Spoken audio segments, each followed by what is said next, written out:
Efa tonga ny ora ny fanomezantsika dia hanomboka izao fotoana izao isika. Tompo lahy sy tompo vavy, ny akolao ny raha neny miala kopakopaka, ny akovavy raha tanatody miala faritrahatra. Fa iza kosa raha hiteny eto anatrehanareo ankehitriny dia manao ny azafady indray mbava. Fa izany no fangatahan-dalana hiteny no sady fanomezan-kaja mamboninahitra raha teo anareo itenenana.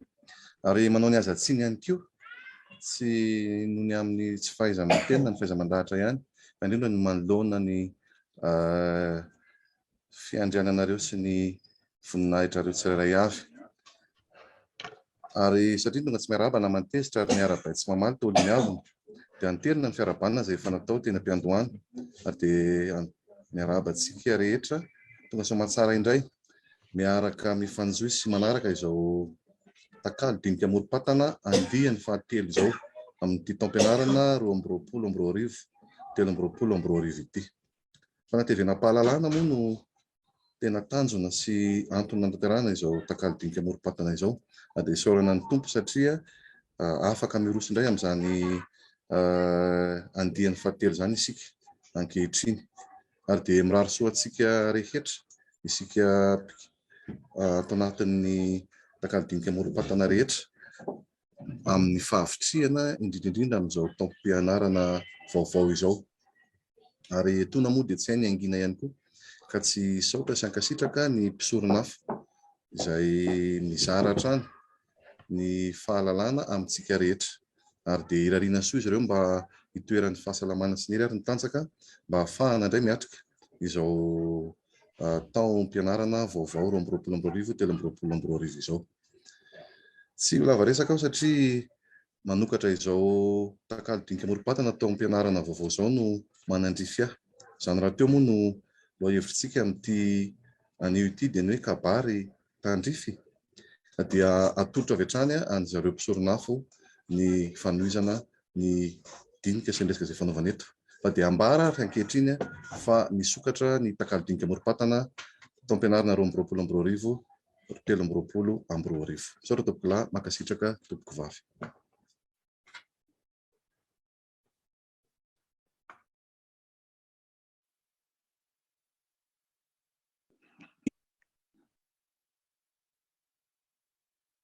Dia faly miarabantsika fanatrika amin'ny alalan'ity efijery ity indray zany taorian'ny fotoana izay mijanoana kely naharitraritra ihany amin'ity takalo dinika AMOROM-PATANA ity. Dia ny ao eto indray zany tsika amin'ity taona vaovao ity raha eo amin'ny fandaharana jerena. Ny lohahevitra izay atolotra anareo ankehitriny moa zany dia kabary tandrify. Kabary tandrify, misy teboka telo, misy paraingo. Hafahafa ihany le lohahevitra ary sahiran-kirana ihany ngamba mandray azy fa nefa manahoana ny anitolatsika an'izany. Mipetrakorana dia izao. Taloha ny fikabariana dia natokana ho an'ny olona voatokana sy voatendry, natokana ho an'ny olombe. Izao olona tsy misy afaka misalovana na sahandika azy. Izy ny tompon'ny teny na tompon'ny zaka ka natsoina hoe mpanjaka. Izay hoe tena neviny hoe mpanjaka hoe tompon'ny zaka. Ankehitriny azo anarana ny kabary. Ny olona rehetra raha miteny, mahay miteny, mahay tsenjery, ny andrin-kabary samihafa dia manao izany. Saingy tandrify azy ve? Izany. Tandrify ny olona kabariny ve izay ambarany? Tandrify ve ny kabariny? Tandrify ve ny fotoana anaovana izany? Eto zany dia ilay teny hoe tandrify mihitsy ny ilana fanazavana. Famavana ny hevitra zany. Manan-karena fantatra ny teny sy ny teny malagasy. Rehetra misy voan-teny samihafa mitovy na mitovitovy amin'ny hoe tandrify ary atolotra eto azona azy tsara. Izany hoe azo lazaina hoe manana hevitra maro sofina ity teny hoe tandrify ity zany raha amin'ny teny frantsay fa mety manana heviny hoe sahaza, mifanaraka, mety na hoe antonina. Ny kabary ve sahaza, sahaza ny mpiteny ve, sahaza ny iantefan'ilay teny ve, ary le tenitenenina ve sahaza na hoe mifanaraka amin'le mpitely le mpikabary le kabary zany izy ve ny tena tokony kabary ary le antefanany kabary mifanaraka amin'izay ve ilay votoatiny sy ilay tranga samihafa na hoe mety ve na antonona ve ka zay andraisantsika azy na hoe tandrify na zaza na mifanaraka na mety na antonony dia mety daholo. Voalohany ary raisitsika hoe mpikabary nao io zany manao ahoana ny toetra takina amin'ny mpikabary tandrify arak'izay no tandrisaina teo. Mbola ho avy eo rehefa avy eo ranjatohery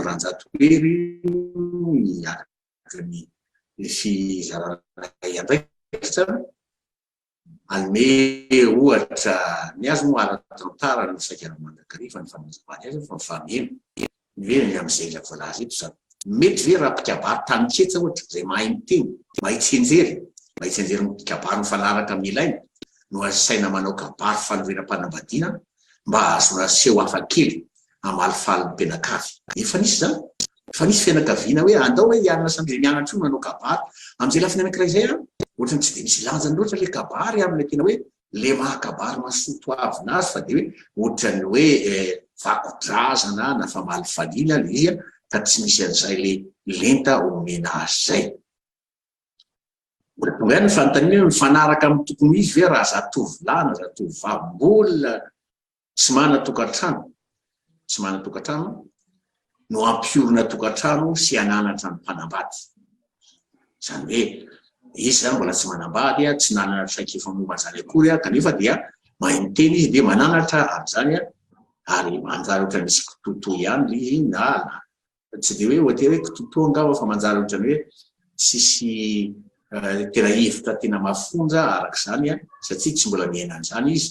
Hitanareo fa eo amin'ny matetika ny fepetra mpamaritana na fakina amin'ny olona hoe tale ohatra talena orinasa na talenak'izany de misy manto hoe manambady ve izy manambady aman-janaka ve satria ny fananany vady aman-janaka no ananany ihany koa ny miaina ny toetran'le olona miresaka aminy satria tsy mana vady aman-janaka izy ka raha mitarainao aminy zany le hoe le olona manambady na mananjanaka ho azony ve sady teneniny fotsiny arak'izay mampety azy azonao tsara nga manonteny hoe tsy maintsy mifanaraka misy toetra takina ihany zany afaka mikabary eo anaty vondron'olona na fokon'olona efa mahana sotoavina raiky tapisaka tsy manaiky mira lenta de vavy-jorosotra na voafily na voatendry manao zany. Raha tena hoe voaositeto zany zao dia ampiatsiny moa zany eo raha pastera ohatra na ny rene religieuse na reny olona manana fahaizana teolojianina reny rehefa miteny izy rehefa mitoloteny na miteny efa nazo olto izy zany hoe efa nanana hasina manokana izy zany na voafily izy na voatendry fa eto hoe ny vehivavy tsy voaositra na voafily na voatendry anao zany matetika mantsy no ahitantsika le resaka hoe voafily na voatendry anao zany de hoe na ny lamba isalorany antsoroany io aza de manambara an'izay.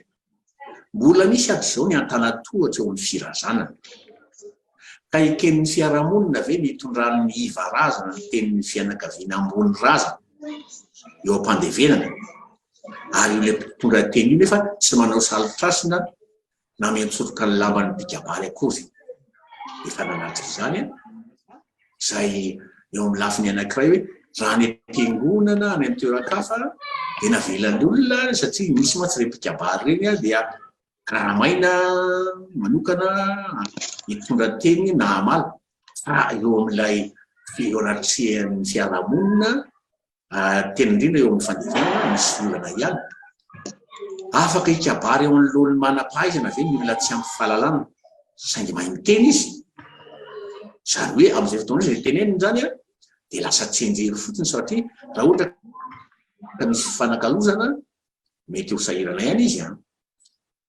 ka sesehana ny fanontaniana miteraka ady hevitra momba ny mpikabary le atao hoe tandrify amin'ny sehatra na vanim-potoana na tranga samihafa ka tokony hodinihana soalalinina mba hitadiavana vahaolana na isorohana ny tsy mety. Noho ny tsy fahaizana na ny henatra na ny kileman'ny lehilahy ohatra dia manjary vehivavy no mitondra teny amin'ny rasa-bolana na ny kabary ampaty ohatra fa nanatrika amin'izany. Ary ohatry ny hafahafa ihany zany hoe hiatrika eo anao dia hoe ohatra hoe dimy mihoatra izy eo ka vehivavy daholo fa le lehilahy anankiray manambady eo zany laha hoe dimy mihoatra zany tsy mahay miteny nefa dia ahoana dia tena ve le vehivavy tandrika le vehivavy hoe ny kabary amin'izay fotoan'izay dia misokatra eto ny adi-hevitra ny tenaina fa hiteraka adi-hevitra zao petrakorana nomena anareo zao. Faharoa raha mitenitsika zany zao dia hoe ao ny kabariana. Ny voatonona ao anatin'ity kabary ity ngamba na hoe kasinga ny élément zany ao anatin'ny kabary dia zao voalohany hoe iza ny mpikabary, iza ny kabariana ary manahoana ny endrika ny kabary. Ireo no mahakabary ny kabary zany. Misy le kabary mahakabary azy dia misy ilay kabary mampita hafatra ary misy ilay kabariana ireo vahoaka manatrika eo. Ka io indray zany resantsika ka faritana hoe kabariana eto ny vahoaka na ny vondron'olona na ny fokon'olona na ny fikambanana na izay antefen'ny kabary tefan'ny kabary. Tandrify azy ve ny kabary atao aminy. Matetika tsy dia enarana loatra na alalinina loatra ny amin'ny olona kabariana fa ijoloana tahaka ny akanjo raisina ohatra ny kabary atao ka hiverina fa mitovy daholo ny olona andefan'ny kabary na aiza na aiza na amin'ny fotoan'inona na amin'ny fotoan'inona. Azavaina kely io. Misy zany olona tena mahay ny kabary dia tsy hoe misy boky ny anarana na avy amin'ireny fampianarana vantana reny ny malaza moa ankehitriny zany kabary alinina dia mihaino ny feo akory dia enarana n'ilay feo dia enarana ny bevera nety tatsika dia avy hatrany dia fa ataony ohatra hoe ijoroany tahaka ny akanjo fotsiny zao ka mety fa matetika dia tsy enarana na alalina ary io tena zava-dehibe tokony hodinihana ihany le izy fa tsy atao tsenjery akory ka atao mitovy daholo ny toe-javatra sy ny tranga. Ka raha mitenitsika hoe ity kabariana ity dia ho alalintsika hoe miovaova ny vondron'olona na ny sokajin'olona iantefan'ny kabary. Tansatsika eto ny sasasasany amin'izany fa tsy voatanisa daholo. Averiko eo an'izay zany ianao mahay mikabary ianao zany maka lesona na mamaky boky ato hoe ity kabary ampanambadiana, ity kabary akaratsina, ity kabary bokon'olona, ity kabary amin'ny fivoriana samihafa. Iny hainao tsenjery iny dia heverinao fa mety fa tsy ao an-tsainao mihitsy hoe iza no antefan'ilay kabary. Fa antefan'ny kabary zany zao misy sarangan'olona. Raha miteny hoe saranga zany le saranga ity zany misy heviny anakiroa hoe saranga moa raha tena eo amin'ilay fandalinana ara-filôzofia politika ny saranga zany dia ao zany le hoe ny mpiasa sy ny mpampiasa. Ary amin'izay fotoan'izay dia mipetraka ho azy kely hoe ambony sy ambany. Fa le sarangan'olona reto dia azo lazaina hoe le sokajin'olona na eo amin'ny fifandraisany eo amin'ny asa ohatra. Misy zany sarangan'olona zay ataokotsika hoe avaram-piainana ao anatin'ilay hoe mpampiasa, ao anatin'ilay hoe manakatsa. Ary misy tena sarangan'olona lay ary tsy mipatana zany hoe tsy manakatsa zany fa natao iaina. Ary tsy mitovy mihitsy ny kabary atao amin'ilay ny ianao nefa mampitondra teny anao dia manatrika sarangan'olona. Ary ndraindraiky io ao anatin'io le olona iresahanao misy karazany maromaro sarangan'olona samihafa. Ka tandrify ve ho an'ireo olona ireo le kabarianao.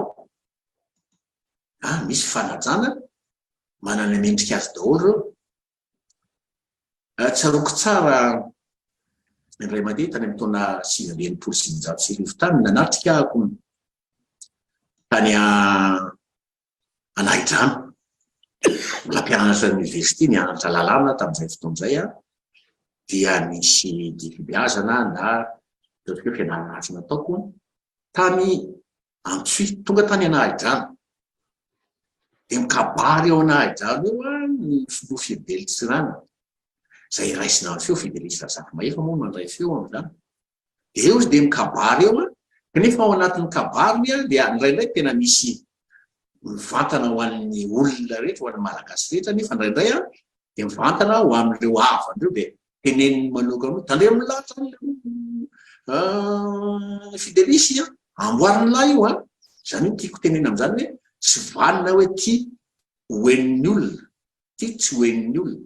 Ka takizany ihany koa hoe ny sarangan'olona samy hafa. Ao koa ny fahari-pahalalana.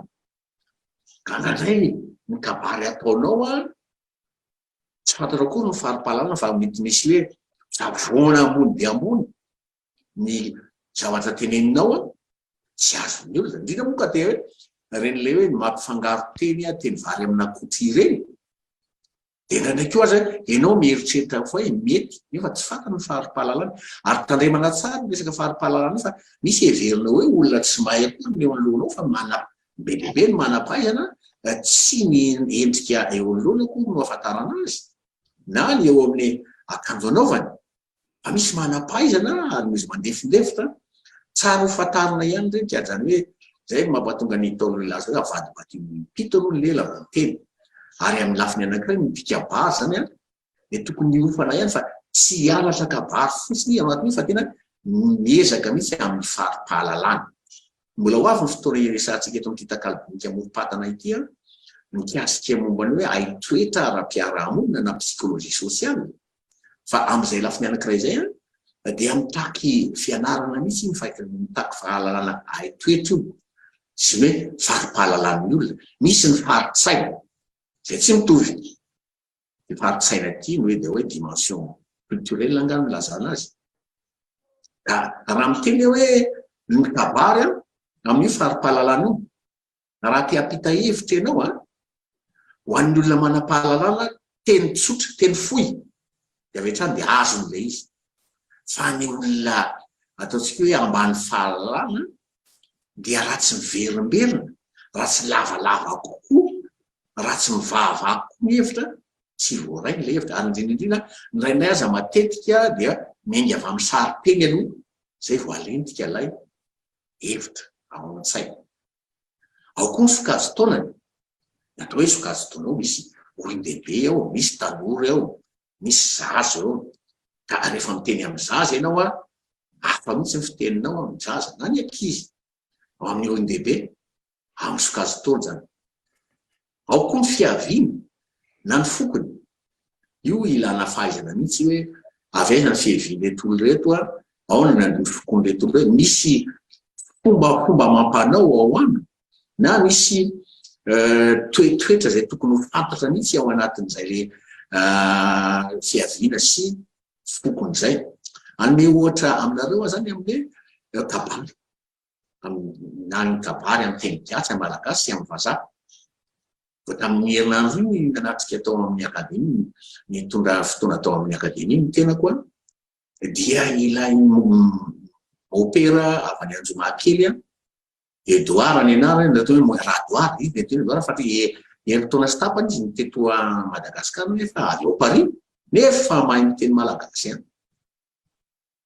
Dia izy indray miteny hoe zaho izy mamaky gazety ary na ny gazety La Croix izay katolika dia hitako izy fa ny fifehezan-teny eo dia indraindray tsy tena mifanaraka amin'ny fifehezan-teny malagasy na teny malagasy fa tena manahaka amin'ny teny frantsay. Ka io anatin'io misy lanjany be ho resaka ikabany. Ohatra fotsiny zany miteny hoe tomboky lasy tomboky vavy, ianao mihevitra fa hoe manaja ny lehilahy ianao amin'izay satria ny lehilahy mitenenina aloha tomboky lasy tomboky vavy. Kanefa amin'ny malagasy ohatra na amin'ny foko samihafa dia ny lehibe hatrany no tenenina afara. Dia izay hoe tomboky lasy tomboky vavy manaja ny vehivavy ianao amin'izany fa tsy manaja ny lehilahy. Ianao efa mieritreritra hoe satria mandika fotsiny ny fisainana vazaha le hoe mesdames et messieurs. Amin'ny malagasy tsy izany. Ny amin'ny vazaha le fiteny izy hoe toi et moi. Izany hoe ianao no teneniny aloha, izay vao izy.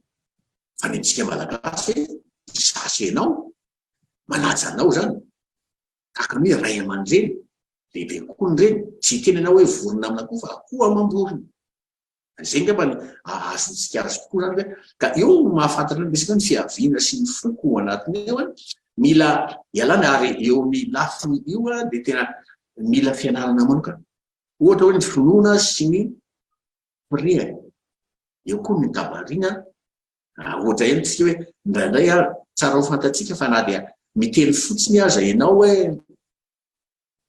raha miteny eo dia ahafantarana olona samy samy kristianina fa eo amin'ny fitenenany fotsiny dia fantatra hoe ty katolika ty protestanta ty anglikana ary raha iresaka amin'izany ianao dia hita hoe apetrany de fa fantatsy ilay olona hoe izy ianao miteny io ary mifanaraka tandrify amin'le tenenana ve mikabarinao arak'izany ty mifireana ty fireany ty zany fireana ara-politika io ka tokony fantarina ihany le fireana ara-politika sao dia mandrata olona sao dia ho tapy fotoana le olona resahanao zany hoe ilana fahaizana sy fandiniana manokana zany aloha mianty de onga amitsika milaza hoe raika barandro de tsy mahita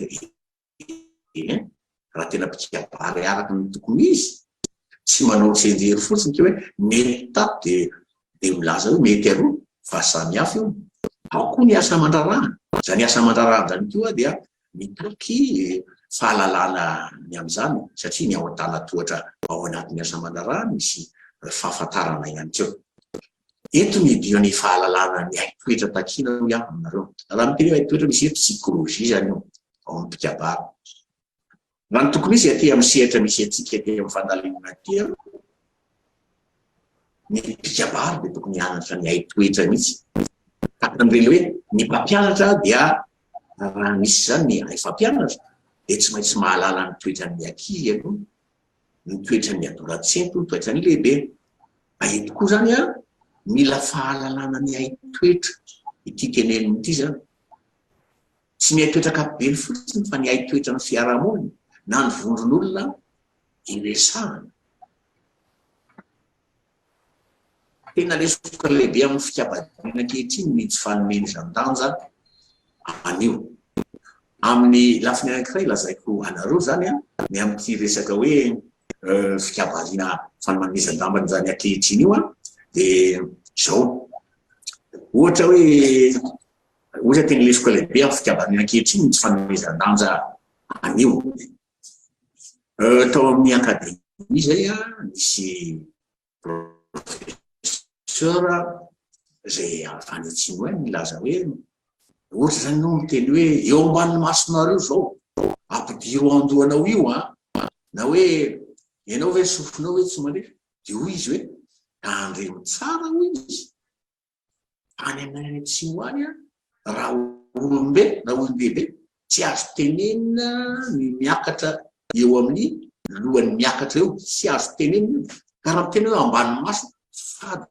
zany ty eo ambony miakatra zany raha mitenena hoe ataova aleteo andohanao misy fifandonana misy tany ao amin'ny antenimierampirenena tao satria misy solombavam-bahoaka maizava na mantamanta fiteny de miteniteny an'izay tena saika tsy tafita mihitsy ato raha tsy diso misy fandaminana misy asa nanonona omby mihitsy zay satria tsy mahalala izy mieritreritra hoe miteny fotsiny kanefa misy hafa mihitsy ny fitenenana zany ary ilaina fahalalana toetra haitoetra io ilana fampianarana manokana mihitsy na hoe psykôlôzia sosiale zany ohatra hoe ao amin'ny toerana anankiray zany zao misy teny tsy azo tenenina tsony ary angamba zany mety mahatonga an'ireny le hoe ohatra fotsiny maty fa azo atao ny fandalinana ny hoe any faritamin'ny antsiranana any zany zao de hoe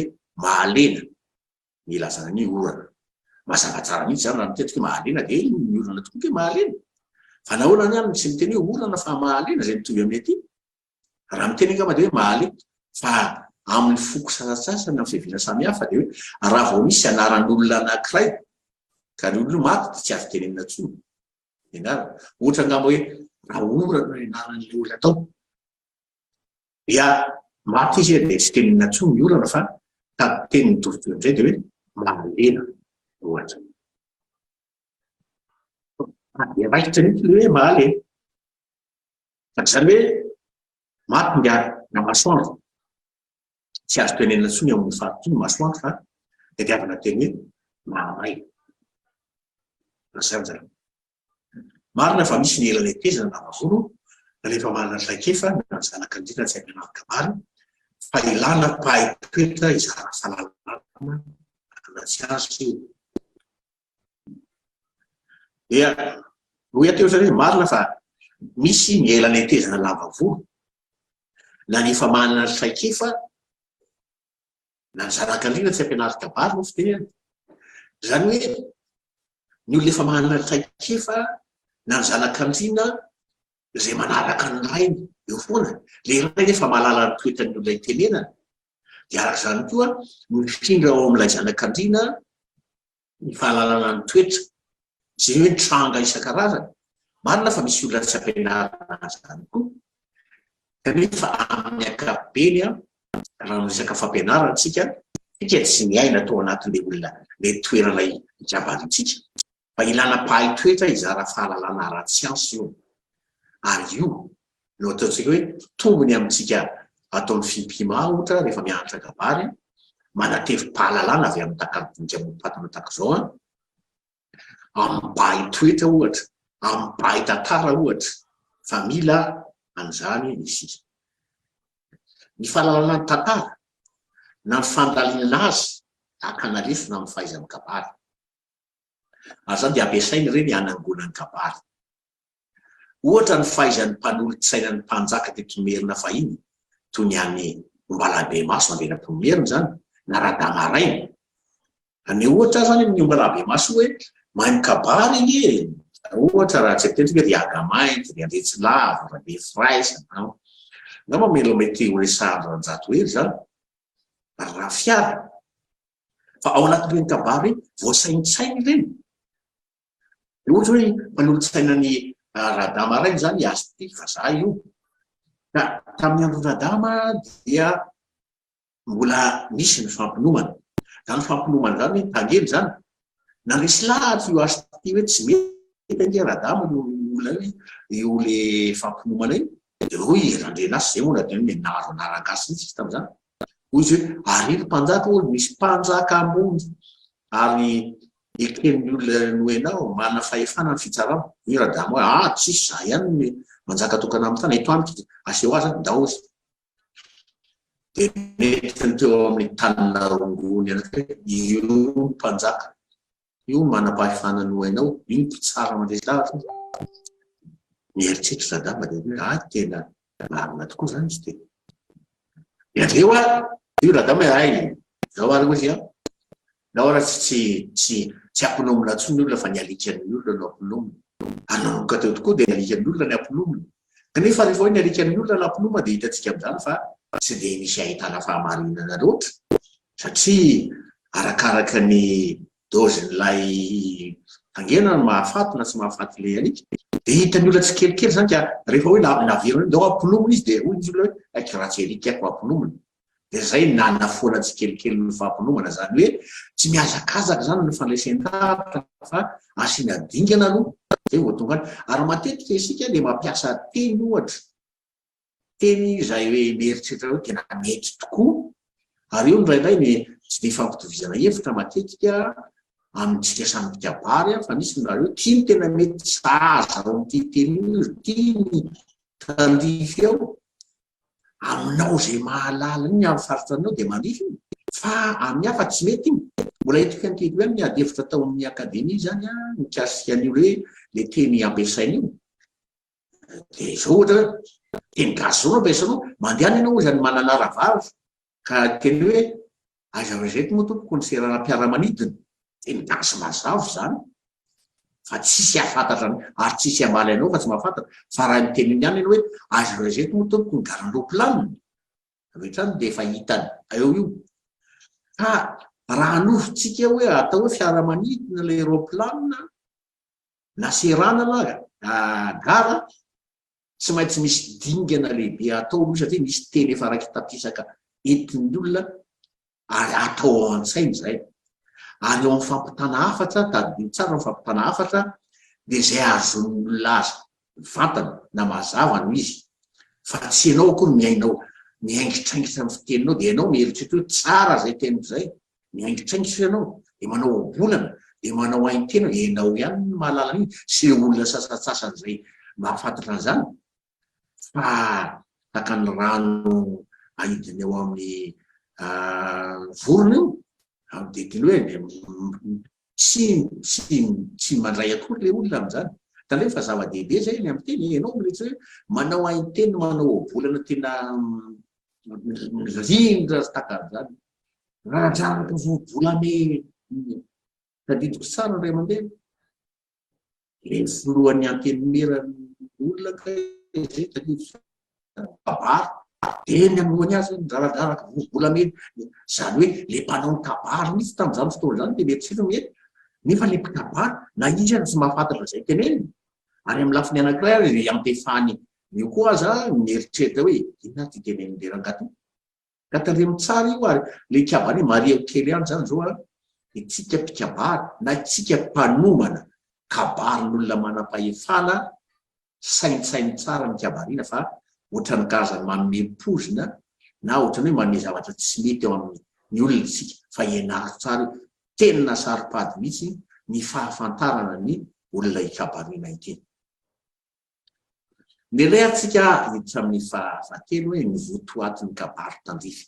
Rehefa niresantsika zany zao a dia ao ny mpikabary a dia ao ny mpiainina ny kabarina manao an'ireny votoatin'ny kabary tandrify na kabary zaza na kabary mety na kabary antonona le olona iandefany amin'ny vanim-potoana na amin'ny sehatra na amin'ny tranga samihafa.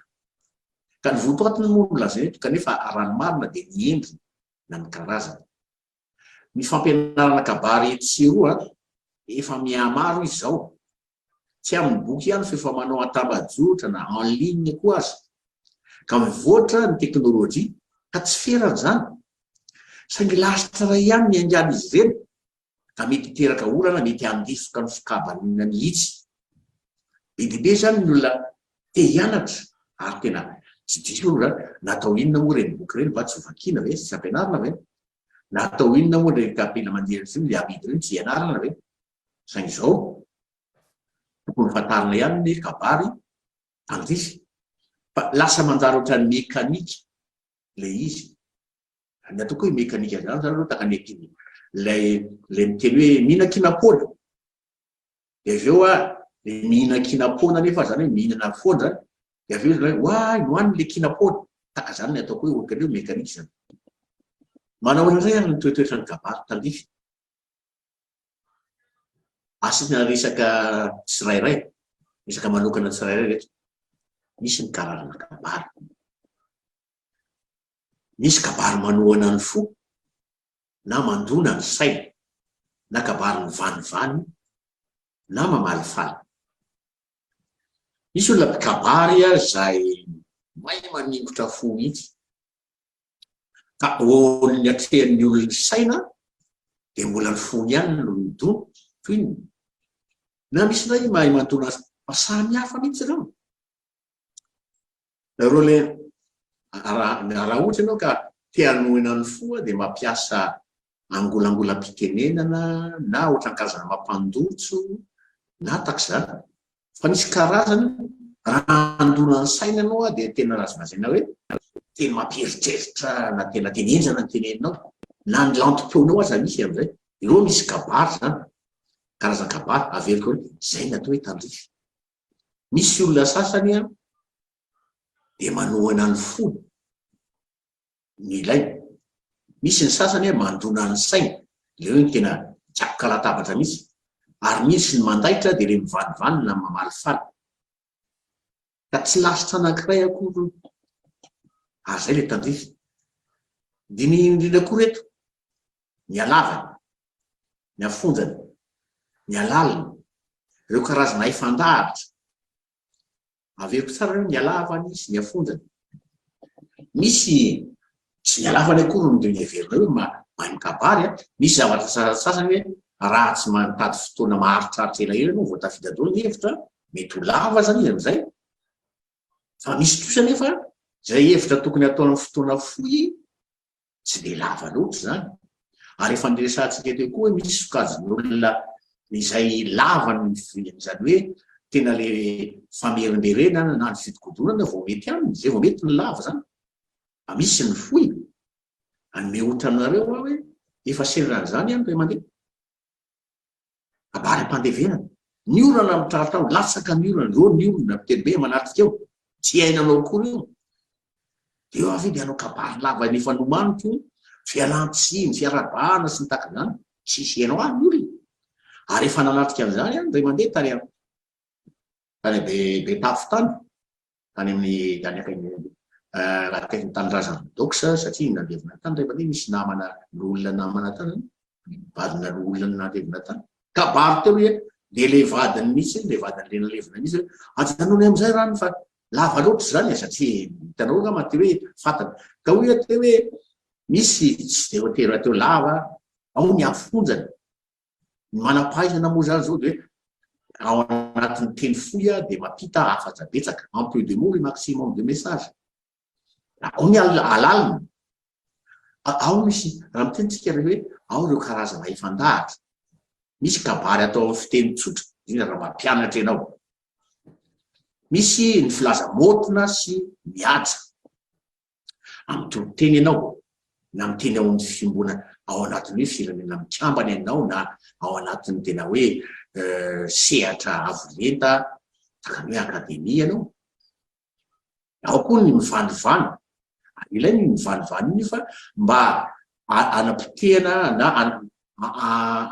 amakina ilay vaingan-dranomandry iny ary fitentsika hoe elanelana somary atao mivandivany ary iny aza ny tena ohatra somary somongamonga no ampitananao na re nieso azy am'izay ao ny sary teny ny mpikabary amin'ny iragasy ny tena mampiasa ny sary teny io ary tsika mpikabary dia makany esona mandeha makany mpikabary ny iragasy mandeha nagny mandeha makany alohan zany takalo natao misy areo inona ny tena olazaina zay teny am'izay ary misy zay miakamantatra tena ninina tsy tenenina mihitsy fa ao ambadiky le teniny anao makamantatra io ary zay tena mahitefa kola izy ao koa ny fombafomba ny kabary tsara ho hitanao zany zao hoe io nga mefa haitsika ka fanamariana resaka afaka resaka hafa manokana mihitsy ny endrikabary amin'ny faritra samihafa toy hoe ny sokela any amin'ny betsileo na ny rasavolana any amin'ny siana samy manana ny fomba fiteniny daholo io fa eto moa zany zao dia atsorina fa rehetra fikaroana eto moa zany zao de eto ny votany ny tena mandeha amin'ity satria reny moa nahitana bokyny vakina fa mety ihany koa anjaratsika tsirairay avy koa mandalina satria tsy fanovozana moa na takalo nataotsika eto fa tsy hoe zay teneny eto de iny de marina daholo ary indrindra tsy natao fifanakavakevitra feny any tsy miambo an'olotra zavabaovao momba amin'ny mpikabary na ny ole kabarina na ny endrikabary akoa ty fa natakalo dinika ity sy dinika an'ity fa fitarihana ny sain'ny mpiara-mitafa ny mpiara-mitakalo na ny mpiray-donakafo andalina sy amin'ny tany tena foana ny amin'ny mahamety na mahatandrify ny kabary atao amin'ny sehatra samihafa na amin'ny vanim-potoana samihafa ary indrindra iazahana hiatsara tany sy fanaraka amin'ny fihavanan'ny toetrandro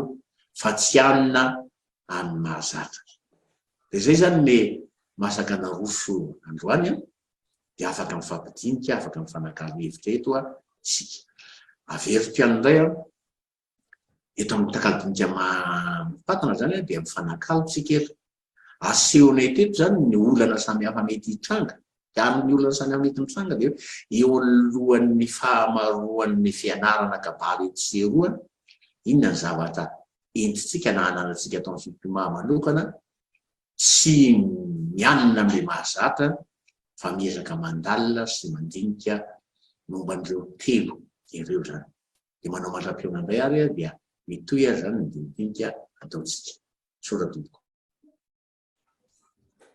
dia faly miaravatsika Kasitraka ny Andriamatoa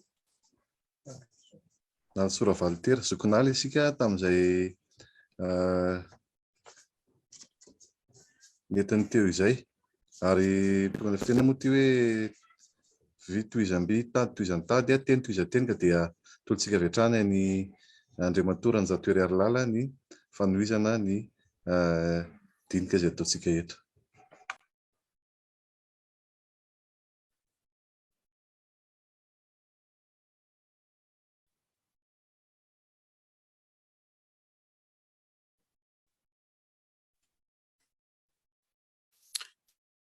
Manatitra ny fiarabanantsika tompoko amin'izao takalo dinika AMOROM-PATANA isantarantsika indray izao taom-piasana vaovao izao 2020 sy 2021 2020 sy 2021 ary dia kasitrahana ihany koa Andriamatoa Tony izay mitaritra raha amin'ity an'ity manatrika antsika eto ary toy izany koa i zokonaly teo amin'ny fanombohana ny dinidinika izay ataontsika dia mirary ny fiten'Andriamanitra ho amintsika tsirairay avy hatrany hatrany eo amin'ny fanatanterahana ny adidy manandrify rehetra.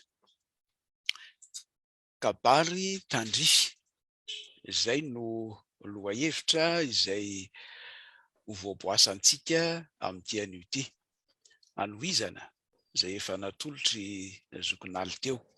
Ary raha ny marina misy lafinjavatra vitsivitsy mety mbola ho voapasoka ao anatin'izao anjara atolotro izao fa misy koa nefa ny famenon-javatra izay iezahana mpanankarena mandrakariva ny dinidinika izay ataontsika.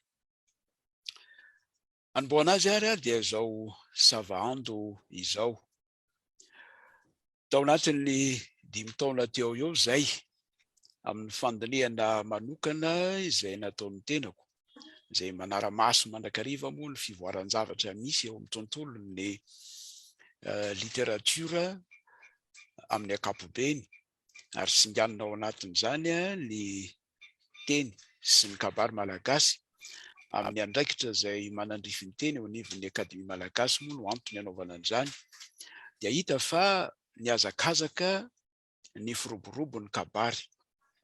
Hita taratra izany amin'ny fisian'ireo fikambanana samihafa maniry ohatry ny anana tahak'izany koa ireo ilay fampianarana kabary etsy ary taoriana ny fanambarana tamin'ny fomba ofisialy ny maharenitsaina iombonina an'izao tontolo izao ny kabary malagasy dia vao mainka koa nahazo vahana ny fieverana ny kabary toy ny taranjan'ny zavakanto ampilaharina amin'ny hira sy mozika mba midia sy ny sisa. Hitantsika ohatra misy ny mpitendritendry gitara eny ambony tamboho no mivadika ho azy ho mpanakanto volana vitsivitsy aty aoriana. Ary tsy miafina koa ankehitriny ny fisian'ny mpikabaribary etsy sy eroa izay manangan-tsampona amin'ny kabaribary ataony. Antson'ny olona hoe mpikabary ihany koa izy ireny anefa. Amin'izao fotoam-panombohantsika ny takalo dinika AMOROM-PATANA izao indray dia lohahevitra entinay eto anairana ny saina sy iarahantsika mandinika ny amin'ny hoe kabary tandrify. Ny fahitana ny toe-javatra misy ankehitriny na tsidika teo am-piandohana izay mandeha tsy asina ny kabary malagasy no antony fototra ny fidianana io lohahevitra io. Vantanina avy hatrany mantsy fa mampanontany tena ny toe-javatra natsidika teo aloha.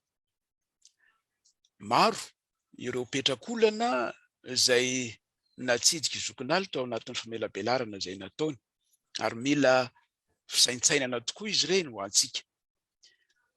Mifanaraka amin'ny sarotambony misy ny kabary malagasy ankehitriny tokoa ve? Ny endrika mantoetoetra ny kabary hita sy re etsy sy eroa amin'izao fotoana izao.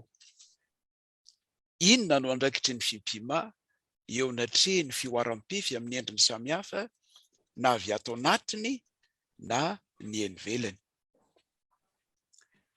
Lalan-kevitra telo lehibe no hitarihana ny famoaboasana. Ny voalohany dia tsara ihany ny manao diantana ka mitodika ny lasa mijery ny amin'ny kabary tolo tandrify ny endrim-piarahamonina ny ainany mamaka amin'ny filozofia ny razana.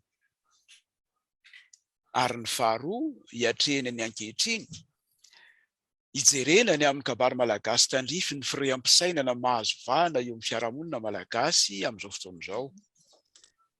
Ary avy amin'izany no hibanjinantsika ny ho avy indrindra eo amin'izao isika eto antokoana ny faha-enimpolo taona ny fikambanana izao, ny amin'izay tokony mety ho andraikitry ny FI.MPI.MA eo anatrehany toe-javatra misy.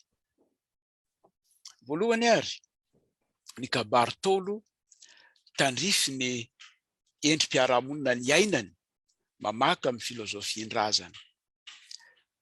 Efa nifaritany zokinala tary am-piandohana ny amin'ity atao hoe tandrify ity, fa tsy maninona hiverenantsika ihany. Mameriny indroa ny manana ny antitra tahaka ny tsobinato. Ny hoe tandrify dia ny mety, ny sahaza, ny antonona, ny fanaraka amin'izay irina na andrasana, mamaly ny etaeta na ny filana. Zany hoe raha fitinina, zay no hevitry ny hoe tandrify. Ary raha somary hitarina kokoa dia azontsika atao hoe adidy raharaha andraikitra tandrify, zany hoe ny tsy azo ialana, ny manolo-koditra, ny tsy azo ahilika amin'ny hafa no mbola hevitra zany ihany koa. Raha miresaka ary isika ny hoe kabary tandrify, maro ireo zavatra efa nambarany zokinala teo, fa azo faritana tsotsotra miainga amin'ilay famaritana nataoko teo am-piandohana teo ny hoe kabary mifanaraka, antonona, mety amin'ny toe-javatra iray sy mifanaraka amin'izay andrasan'ny olona, ahatserova ny fahafaham-po tanteraka. Ary io fahafaham-pon'ny mpanatrika io mazana no fototra anankina ny tondroina ho fahaizan'ny mpikabary. Heverina izany fa rehefa hoe mahafa-po ny olona ilay ataon'ilay mpikabary dia tondroin'ilay avy ny aino azy hoe fatratra mahay io mpikabary io. Teraka olana ihany anefa izany fomba fijery izany indraindray, ary fototry ny zavatra ho resahany eto mihitsy izany. Fanontaniana tsy haritra sady aterak'izay dia ny hoe midika ve izany fa fanarahan-davahana izay tian'ny olona no atao hoe kabary tandrify. Fanontaniana natao ho saintsaintsika izany. Mitaky zavatra mahatsikaiky na kivalavala ny fianakaviana izay hitenenana, dia mikivalavala eo tokoa ilay mpikabary. Manome asina n'ilay kabary malagasy ve izay? Misy toe-zavatra vitsivitsy araka izany mamaritra ny endrika mantoetoetra ny kabary atao. Ny fomba mampahazara ny fianakaviana soloana tena na hitenenana, ny toe-tsainy, ny tarazo tandrovina, ny anton-javatra hitenenana, ny toerana sy ny fotoana hitenenana. Fandravonana izay fanambarany zokinala teo izany. Faharoa, dia tarihako vetivety isika hijery ny fotom-pisainana nentin-drazana iorena ny kabary malagasy. Azona mijery ny hoe manahoana ny elanelana misy eo amin'izany fotom-pisainana nentin-drazana iorena ny kabary malagasy izany, sy ilay endrika mantoetoetra ny kabary heverina ho tandrify ny vanim-potoana ankehitriny. Voalohany, dia eo ny fitandrona ny hasina sy ny haja mambony nahatry ny tena, ary indrindra ny olona hitenenana. Ho an'ny taolo dia fototra naharesa lahatra azy mihitsy ny hoe samy manana ny fihiziny ny tsirairay, ilay maizy azy ny tsirairay izany.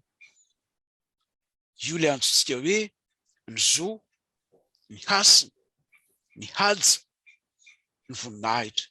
Tsy ho vavahana an-tsipiriny izany, Ary samy mitandro sy mifampitandro izany ny mpikabary eo amin'ny teny sy ny fihetsika izay atao, fa vidikanja vidimbony nahatra.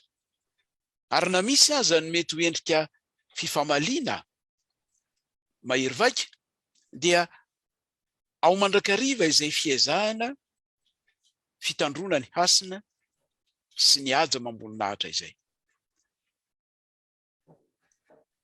Ny faharoa izay milasika amin'izany fototra voalohan'izany ihany dia ny fitandrona ny fihavanana. Fototry ny fifandraisana teo amin'ny fiarahamonina tolo ny fandalana ny fihavanana. Ny fikendrena izay ampiriana izany ary indrindra ny tsy ahamaito azy. Hoe ny maito dia ny haravana ny ahatapaka ny fihavanana izany. Izay no nahatonga ny maro ny fampizara hena maso, fa ny hena maso ombalaho ny fitenena. Naleo aza mandraikidresy sy mipiripirina toy izay miantraitraika ho vasoka toy ny lohalika, fa ny malemy fanahy ihany no tratra amin'ny parany. Ny fahatelo dia ny fahatsorana.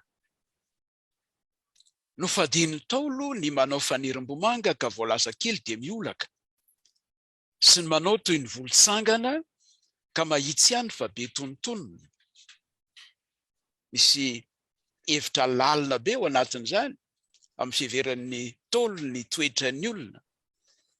Ary ny fahaefatra dia ilay fahasahiana milaza ny marina. Hoy Andretsilavin'Andriana, anankiray amin'ireo lehibe ny tsy miamby-loalahy teo Ilafy, rehefa nahonga ny tsy mahafotsy Andrenjafin'Andriamanitra mpanjaka izay nitombiasana renam-ponimerina, dia narovana Andretsilavin'Andriana mba miriaka maintro teo tsy miamby-loalahy Andrenjafy. Ary na dia nenjena aza Andrenjafy na fen'ny zalahy, farany tratra ihany Andrenjafy ary dia napakarina teny Ambohimanga Andretsilavin'Andriana mba ho adinina. Ateo nandrenandrenam-ponimerina no nanaovany an'izao filazana milaza ny marina izao amina endrika kabary. Hoy Andretsilavin'Andriana na Andretsilavo, andriana topoina, Andrenjafy io resahana io, andriana topoina ka atao ahoana?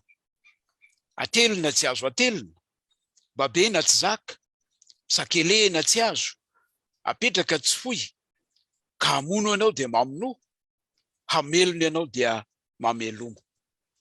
Hita amin'izany ny fankatoavana Andretsilavo ny hery sy ny fahefan'ny mpanjaka amin'ny fomba anehoany azy, kanefa miariary tokoa ny fijoroany amin'ny marina ao an-tsaina, ka na dia mety hahafaty azy izany, dia aleony maty mahitsy toy ny hazo, hoy ny fitenenana, toy izay velomeloko ny eritreritra, fa aleo enjehany omby masika toy izay enjehany ny eritreritra. Ina nitsoakevitra raisitsika amin'izany fitodiana kely ny lasa izany. Mampiseho fahendrena, izany hoe fahaiza mandanjalanja ny teny atao ny kabary Taolo, fa ny vava soa sakafo, ny vavany tsy atao be ny mamerina azy ny sarotra, ny teny atao raha teo adidy, kanefa ho ihany ny ombalabe maso hoe aza ihainoanareo teny diso ary aza angalanareo vava tsy ambiny. Fa eo amin'izay lafin'ny kabary Taolo izay ihany, dia tiana ho azavaina amintsika ny hoe tandrify ny endrim-piarahamonina ny ainany sy ny filozofia razana izany. Reto misy zavatra vitsivitsy aroso amintsika. Mifampitandrotandrina fatratra ny mpikabary mba isorohana ny fifandratrana amin'ny fitenenana entanimpo-mafana sy mora misendaotra. Fa hoy ny fitenenana hoe ny tendrom-po tsy mba namana, ary ranorano ny taitra maharava fifinoa, fa rano fo ny taitra maharava fihavanana. Dia mbia ho an-tsaina avy hatrany sahady ny endry zavatra misy ankehitriny amin'ny andrenivohitra iverenako moa zay rehefa avy eo ny amin'ny fisian'ireo kabary ataon'ny zatovitovy to mifamelively mifanakapokapoka sy mifaniratsira azy malasa ny eritreritra. Zavatra faharoa dia ilay hoe mifandefitra ny baiko ny teny sy ny fihetsiny ary ny ataon'ny Ntaolo ny hoe aza mamelomandry na manenjidresy na manao ompitokana manaraka omby arivo manao beny ovitsy zany fa aleo manao tolona mitsakaiza ka aleo laviny toy izay mahalavo azy. Izay no idirantsika ibanjinana ny ankehitriny raha izay ny lasa. Kabary malagasy tandrify ny FI.MPI.MA mahazo vahana eo amin'ny fiarahamonina malagasy ankehitriny manao ahoana? Raha isika voalohany ny FI.MPI.MA eo amin'ny fiarahamonina malagasy amin'izao fotoana izao. Fiarahamonina misokajy roa miavaka tsara amin'ny ankapobeny ny fiarahamonina malagasy ankehitriny. Dia ny fiarahamonina andrenivohitra sy ny fiarahamonina ambanivohitra. Tena famaritana ara-jeografika izany ary miainga amin'ny fandiniana masotsivana samihafa. Ny FI.MPI.MA ny mponina andrenivohitra amin'ny ankapobeny raha ny amin'ny vanim-potoana ankehitriny eo amin'izany tontolon'ny kabary zany dia misongadina ny fanaraha-pomba fotsiny sisa. Ary amin'izany fanaraha-pomba fotsiny sisa izany dia mendanja bebe kokoa ny endrika ivelany, izany hoe ny fisehoana na amin'ny ankafaliany io tahaka ny amin'ny fanateram-body io ohatra, izay anasongadinana ny mahalanonana azy ka mampanjavozavo mazana ny fototry ny fanorenam-panambadiana. Ary tahaka izany koa no hita amin'ny ankaratsiana tahaka ny amin'ny fahoriana ohatra. Eo amin'ny mponina ambanivohitra indray amin'ny ankapobeny dia hita avy amin'ny fanadihadiana natao zany ny FI.MPI.MA manome lanja ny fanatanterahana ny fomban-tany. Ary misy akony eo amin'ny fieverana ny kabary izany sokajim-piarahamonina anankiroa izany. Aza indrindra no hojerentsika eto hoe ireo endrika kabary andrasan'ny olona. Io zany le heverina hoe ny endrika kabary heverina ho tandrify izany toe-javatra zany.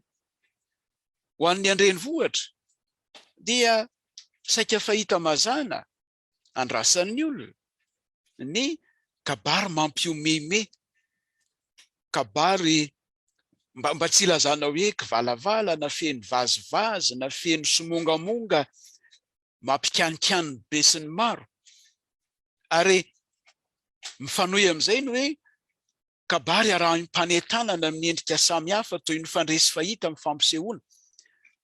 Io lo hitondroina hoe kabary spektakla. Ary dia tahaka ny mpihira mahay mihetsika ny mpikabary amin'izany fotoana izany ary matetika dia hoben'ny olona ny hoe mahay iny mpikabary iny. Ary mazana ny mpikabary efa somary zokonjokony ka tsy dia miraika amin'izany fihetsika izany loatra dia somary sahirana. Ary eo indrindra no mampiorina tsara n'ilay voalazan'ny zokinala teo ny amin'ny hoe kabary tandrify antsika, tandrify ianao amin'ny kabary ve ilay tarasom-pianakaviana sa tsy mety aminao? Ho aho manokana efa nitranga tamiko izany, fianakaviana ny antso ahy kabary ary dia namaritra mazava hoe kabary tahaka izao no mba handrasanay aminao, dia tonga dia nitsotra hoe mijereanareo mpikabary hafa fa tsy mety amiko izany. Misy fanapahan-kevitra izay tsy maintsy raisiny eo anatrehany izany toe-javatra izany. Fa raha lehilahy lehibe ity no asainao ikivanivany etsy sy eroa, everika fa tsy manome hasina ny tena sy ny kabary atao zany. Ary eto amin'ilay ambara eto hoe kabary MAMP.MA, kabary RABENALISOA na kabary spectacle sy ny tahaka zany, tiako marihana ny hoe tsy mitovy ny hoe kabary mampikorana sy ny kabary MAMP.MA. Hafa ny kabary mampikorana, ilay mahatonga fifaliana sy fihavanana mandomando mihitsy ao anatin'ilay fotoana anaovana an'ilay kabary. Ho any ambanivohitra ndraiky kosa dia hita ohatra ny hoe kabary mifanasa vangy. Kabary mifanasa vangy, ary matetika kabary ahitana n'ilay fifamandrom-pandriana sy hitakiana tolotrasina, valopy io ambara hoe tolotrasina io na fanomezana, tolotrasina maro, ary indrindra adivarotra vodiondry. Na dia efa mifanaiky aza ny tanora roa lahy sy vavy hanoro-tokantrano, dia mbola misy izany toe-javatra izay ndeha atao hoe mafanafana eo amin'ny lafiny kabary izany. Fanontaniana mbe ao an-tsaina eto dia ny hoe manome hasina ny kabary malagasy ny mpikabary ary mampiorina azy amin'ny fahamendrehana sy ny fotom-pahendrena mamaritra azy ho harentsaina ve miendrika kabary toy izany. Averiko kely, manome hasina ny kabary malagasy ny mpikabary ary mampiorina azy amin'ny fahamendrehana sy ny fotom-pahendrena mamaritra azy ho harentsaina ve miendrika kabary toy izany. Fahatelo sady farany todika amintsika FI.MPI.MA manokana, miandraikitra tandrify ny fikambanana mpikabary malagasy eo anatrehan'izany. Dia ambarako amin'ny fomba fijeriko azy ny hoe didy ny FI.MPI.MA. Rakitra didy ny FI.MPI.MA no ny antony anankitelo. Noho ny mahafikambanana zokony azy ka natao hitari-dalana. Voalohany izay. Ny faharoa, noho ny mahafikambanana lehibe sy talaky maso azy. Ny hoe lehibe dia arabaky teny tokoa satria manenika ny nosy izy, ary anivelan'ny nosy azy amina firenena 720. Lehibe amin'ny isan'ny mpikambana ao aminy, lehibe amin'ny rafitra izay mitantana azy, lehibe ihany koa eo amin'ny asa izay sahaniny, ary indrindra talaky maso ka raisin'ny olona ho fitaratra, raisin'ny olona ho ohatra, raisin'ny olona ho fenitra, ary zany maharaikitra didy ny FI.MPI.MA. Ary ny antony fahatelo dia noho ny fananany vina lavitra momba ny kabary malagasy. Ary hitantsika izany amin'ny tetikasa sy ny zavatra kasaitsika tanterahana ny amin'ny ho avy eo amin'izany tontolo ny kabary izany. Ary fantatsika loatra ne fa vinantsika teto anivon'ny FI.MPI.MA efa hatramin'ny fotoana ela taona maro tany aloha ny hoe ny ahatonga ny kabary malagasy ho harem-bakoka tsy azo tsapain-tanana iombona zao tontolo zao ary tanteraka izany.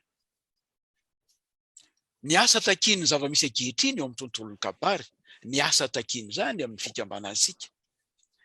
Misy lavin-javatra anankiroa izay isarihana saitsika dia ny hoe manamafy ny arofanina, ary zava-dehibe io arofanina io ho an'ny mpikambana amin'ny alalan'ny fampiorenana tsara ao amin'ny tsiraray ny soatoavina fototra mampijoro ny kabary malagasy ho harentsaina manana ny hasina, manandratra ny teny, ny famendrehana ary ny fahendrena malagasy. Ary disarihako ny saitsika manokana ny voatanisan'ny zokinala ny amin'izay verina fa tokony ho tandremana eo amin'izany fanaovana ny kabary izany. Ary ny fampianarana sy ny fanofanana mitohy no heverika fa fomba mahomby indrindra anatanterahana izany. Lavidavitra faharoa dia ny fampiasana ny sehatra rehetra azona mitondra fanazavan-kevitra, televiziona, radio, tanon-kalam-pifandraisana, tambanjotra-tserasera tahaka ny Facebook zany, ny fanaovana konferansa mitohy sy tsy mialon-jafy ho an'ny mpikabary. Heverina fa zavatra lehibe io ary ventin-draharaha izay tsy azo Amaivanina eo anatrehindreo ilay fioaram-pefy izay voalaza tarehy-mpiandohana.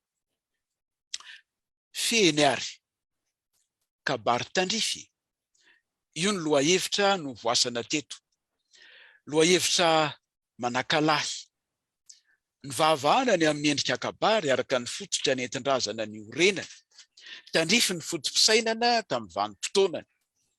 No savasavaina ny toetra manendriky ny kabary malagasy ankehitriny izay veriny olona amin'izao fotoan'andro izao fa tandrify ny fisainany maro ihany koa. Fivoaram-pisainana sy ny fiarahamonina manontolo arak'izany no mamaritra ny tokony ho tandrify ny kabary atao. Na izany aza nefa dia fototra lehibe tsy maintsy tandrovona ao aminy ny mahareny-tsaina sarobidy sy saropady ny kabary malagasy. Hipetrahana didy aman'andraikitra manokana sy lehibe amin'izany ny FI.MPI.MA. Famby aminy hoe izay malady havanana ary ny maranitra adidy. Dia misaotra mankasitraka antsika naharitra ny aino hatramin'ny farany tompoko lahy sy tompoko vavy.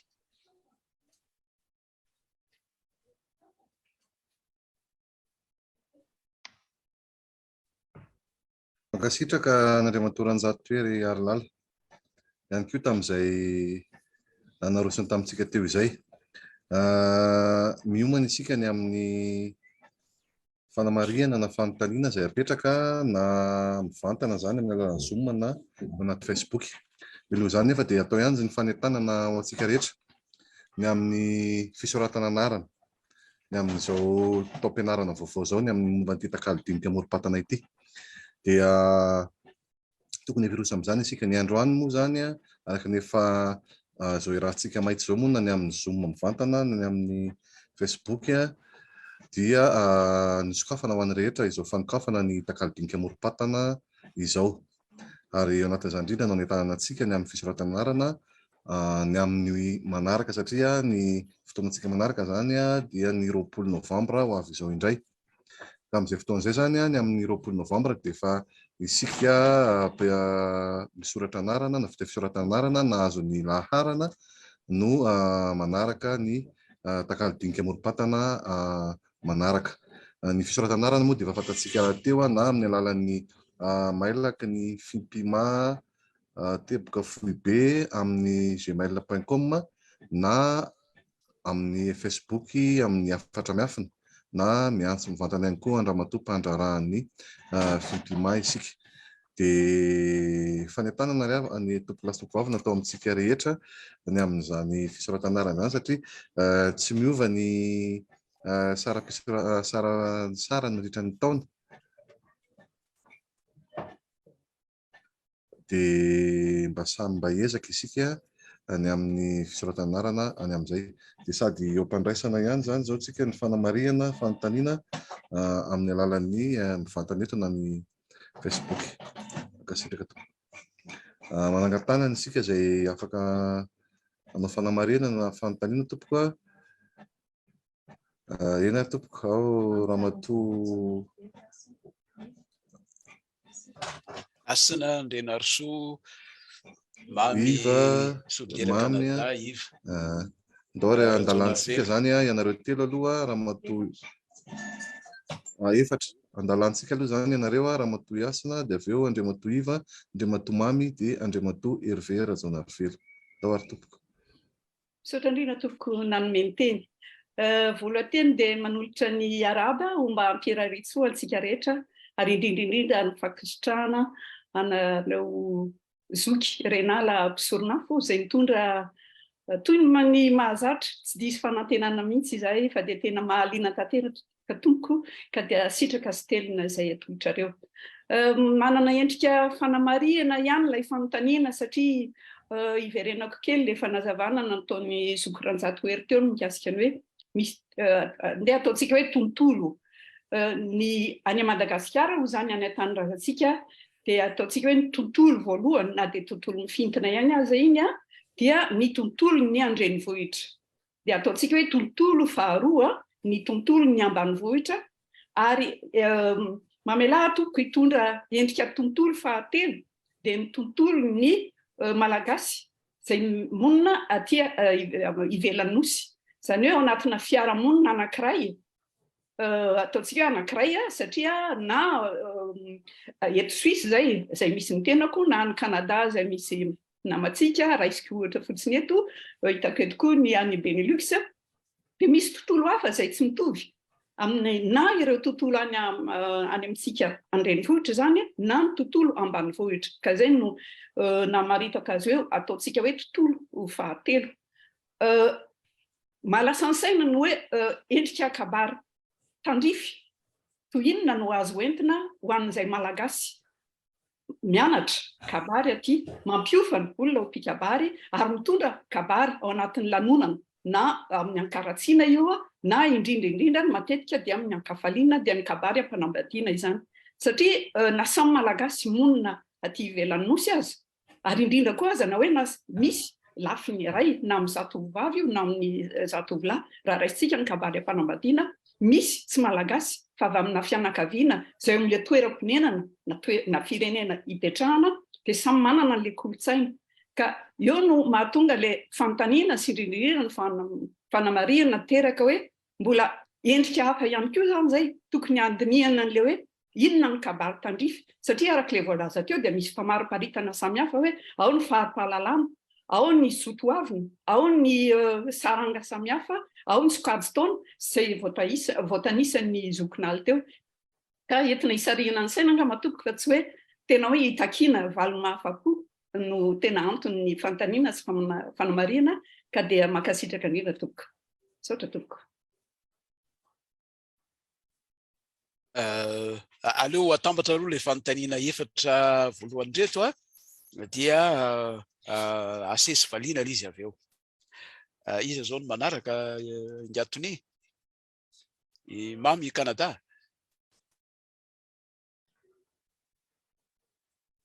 Nolotra ny haraba atsika veta zany tafahoana amin'ity Zoom ity dia mamerina sy manako sy efa voalaza teo aloha amin'ny fisaovana sy indrindra ao anavy mpisaovana hafa sy ny fahazotompotsika vetra mbola anatrika an'ity mba kokoa zany mba avatra hatramin'ity fihavan'ity taom-pianarana ity.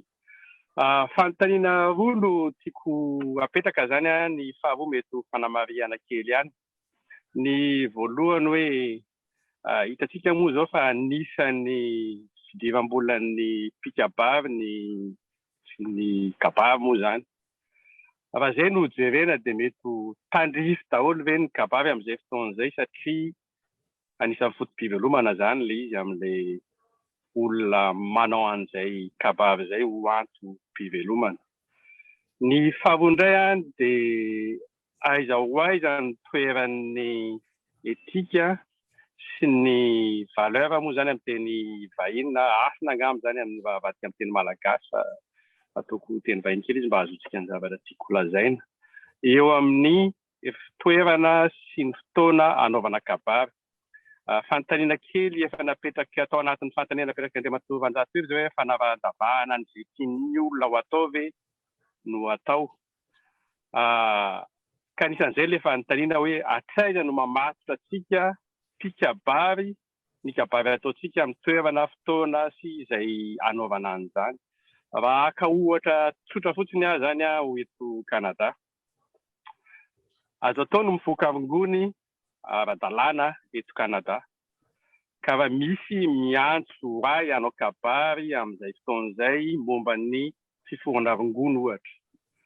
Mba avy na fa tsy teny zavatra ratsy momba ny avingony amin'izay fotoan'izay fa izay mahatsara azy satria izay ny tsona ao anatin'izay ve vita ny fikabariko dia voafatotro ny zavatra nolazaiko ahako sa zavatra fotsiny ohatrany hoe fanavandavara araka ny teny Andriamatoa RANJATOHERY izay. Dia manohy kely angamba amin'ilay hoe zavatra nolazaina famatoasina teo hoe zava-dehibe eto ny momba ny hoe aty ivelan'ny nosy. Izany hoe sady mamaly kely ny fanontaniako any ahako. Mavesa-danja atao hoe etika sy asina. Ary izay zavatra izay anisan'ny lola havana eo amin'ny atao. Ary izay zavatra izay no mamefy ny olona rehetra zany amin'ny zavatra ataony. Fa tsy hoe amin'ny fotoana vanim-potoana iray fa mety ho azo hitsarana azy zany, tsy mitsarana fitsarana ny tenena fa hitsarana amin'ny fomba sy toetra nataony tamin'iny fotoana iny. Ka ny fanontaniana zany raha vesy dia hoe raha fidiram-bola ny kabary, tandrify daholo ve zany ny kabary. Ary atsaina no mamatitra ny kabary, ny toerana fotoana nanasana azy anaovana kabary. Sotra tompoko. Eny tompoko, Andriamatoa Iva. Manatitra ny araba mitsotra nanomeny teny Andriamatoa tena ela mihitsy nandinika nyity le hoe kabary tandrify dia nijery le teboka anankitelo dia nandinika le point d'interrogation mandra-pavita ny fanazavana nataon'ny zokiranjato zay vao ty fantatro ny izy aiza azy zay zany le tia nambara amin'izy ty. Voresaka zany tary aloha tary amin'ny zokinala tary le hoe afaka amin'ny kabary eo anatrehan'ny vondron'olona na fokon'olona efa manana sotavina raiky tapisaka tsy manaitry ny miralenta ve ny vehivavy tsy voaositra.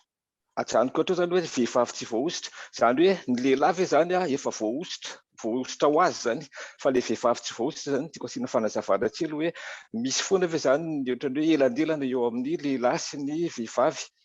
Na aiza zany atao zany na dia misy aza ny ady atao amin'ny ohatrany hoe vehivavy mira amin'ny miralenta amin'ny lehilahy. Fanontaniana faharoa amintsika makabary tandrify anazy amintsika mpikabary ve ny voaresaka zany ny hoe tany ketsa ohatra ny raisina ohatra hoe ny tany ketsa dia hoe i kabary atao ampanambadiana dia ohatrany hoe mety ve anaiky an'izany fa tsika zany tsy manaiky an'izany. Ny fanontaniako zany dia hoe raha ohatra ve olona tsy manambady tokantena zany afaka manao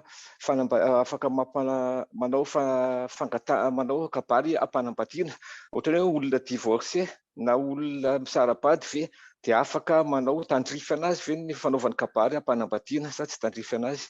Misaotra tompoko. Gasitraka Andriamatoa Iva, Andriamatoa Herivera Tsonarovelo. Ia, tsy hanatitra ny araba fa ndrao manentiny efa voatsatsika fa tonga dia hiditra amin'ny fanontaniana vetrany ahako. Somary nanaitra anankely misy hoe tamin'ny famarana teny ataona Andriamatoa RANJATOHERY Harilala teo misy le hoe lohahevitra manakala. Inona ny hevitra le teny hoe manakala fa izao vao maresy mahita zany fomba fitenena zay. Zay any angamba mifandray fa raha mbola misy fandray dia reveo miverina.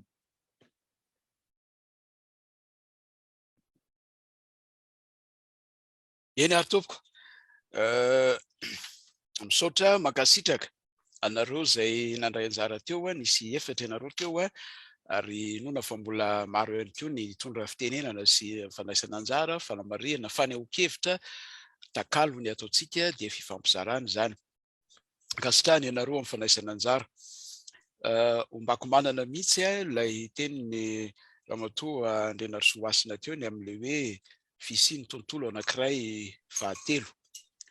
Ilay hoe tontolo ny malagasy ivelan'ny nosy. Ary neniko tsy nitenenina mihitsy zay satria tsy ananako fahalalana ny toetra kapobeny zay tontolo ny malagasy ivelan'ny nosy zay. Ary eto angamba no everiko hoe azontsika mifampizara am'le izy fa ny nanaovako fanadihadiana dia ilay tontolo ambanivohitra sy tontolo andrenivohitra amin'izay misy ankehitriny fa everiko amin'ny zavatra kely mba nanako fahalalana amin'ny fifandraisana amin'ny olona samihafa tahaka antsika eto anivon'ny takalo dinika AMOROM-PATANA zany sy mifandray amin'ny tena amin'ny ivelany ity dia misy everiko hoe lafinjavatra anankiroa izay everiko fa misongadina eo amin'ilay hoe tontolo ny malagasy ivelan'ny nosy. Dia ilay tontolo ahitana ilay fiezahana na faniriana, ilay etaeta anandratra ilay maha-malagasy amin'ny endrika mbola azo anaovana an'izany. Ary anisan'izay ny fitafy, ny fiteny ary ny atao. Ity zany amin'ireo le lanonana samihafa tazana etsy sy eroa. Lafinjavatra faharoa izay everiko hoe songadina teo ambany masoko ihany koa amin'ny fahitana azy dia le hoe ilay tontolo ny fiazakazahana, tontolo ny hazakazaka, zay ilay iainan'ny saika iainan'ny olona ankapobeny tsy na ny mpitan-dranomasina. Ao anatin'izany lafinjavatra anankiroa zany, ilay faniriana anandratra, ilay maha-malagasy amin'ny teny, amin'ny fitafy, amin'ny atao sy ny sisa, ary hita taratra any amin'ilay hoe fanomezan-danja ny kabary ohatra amina lanonam-pianakaviana tahaka ny hoe fanateram-bodiondry ka na vazaha sy malagasy aza anao dia atao manandanja foana zay zavatra kanefa dia ao ihany koa le hoe hiazakazahana kely le izy satria voafetra ny fotoana amin'ny asa mametra azy ny vola aloha amin'le toerana anaovana le lanonana mety mametra ihany koa zany rehetrarehetra zany dia izany tontolo akapobeny zany no mamaritra le hoe ho anareo any ivelan'ny nosy inona raha miainga amin'ilay resaka naroso teto inona ilay everina hoe kabary tandrify azo antoko zany fa tsy olzay sahaza ny aty amin'ny Madagasikara mihitsy no ho azo tonga dia atao lasitra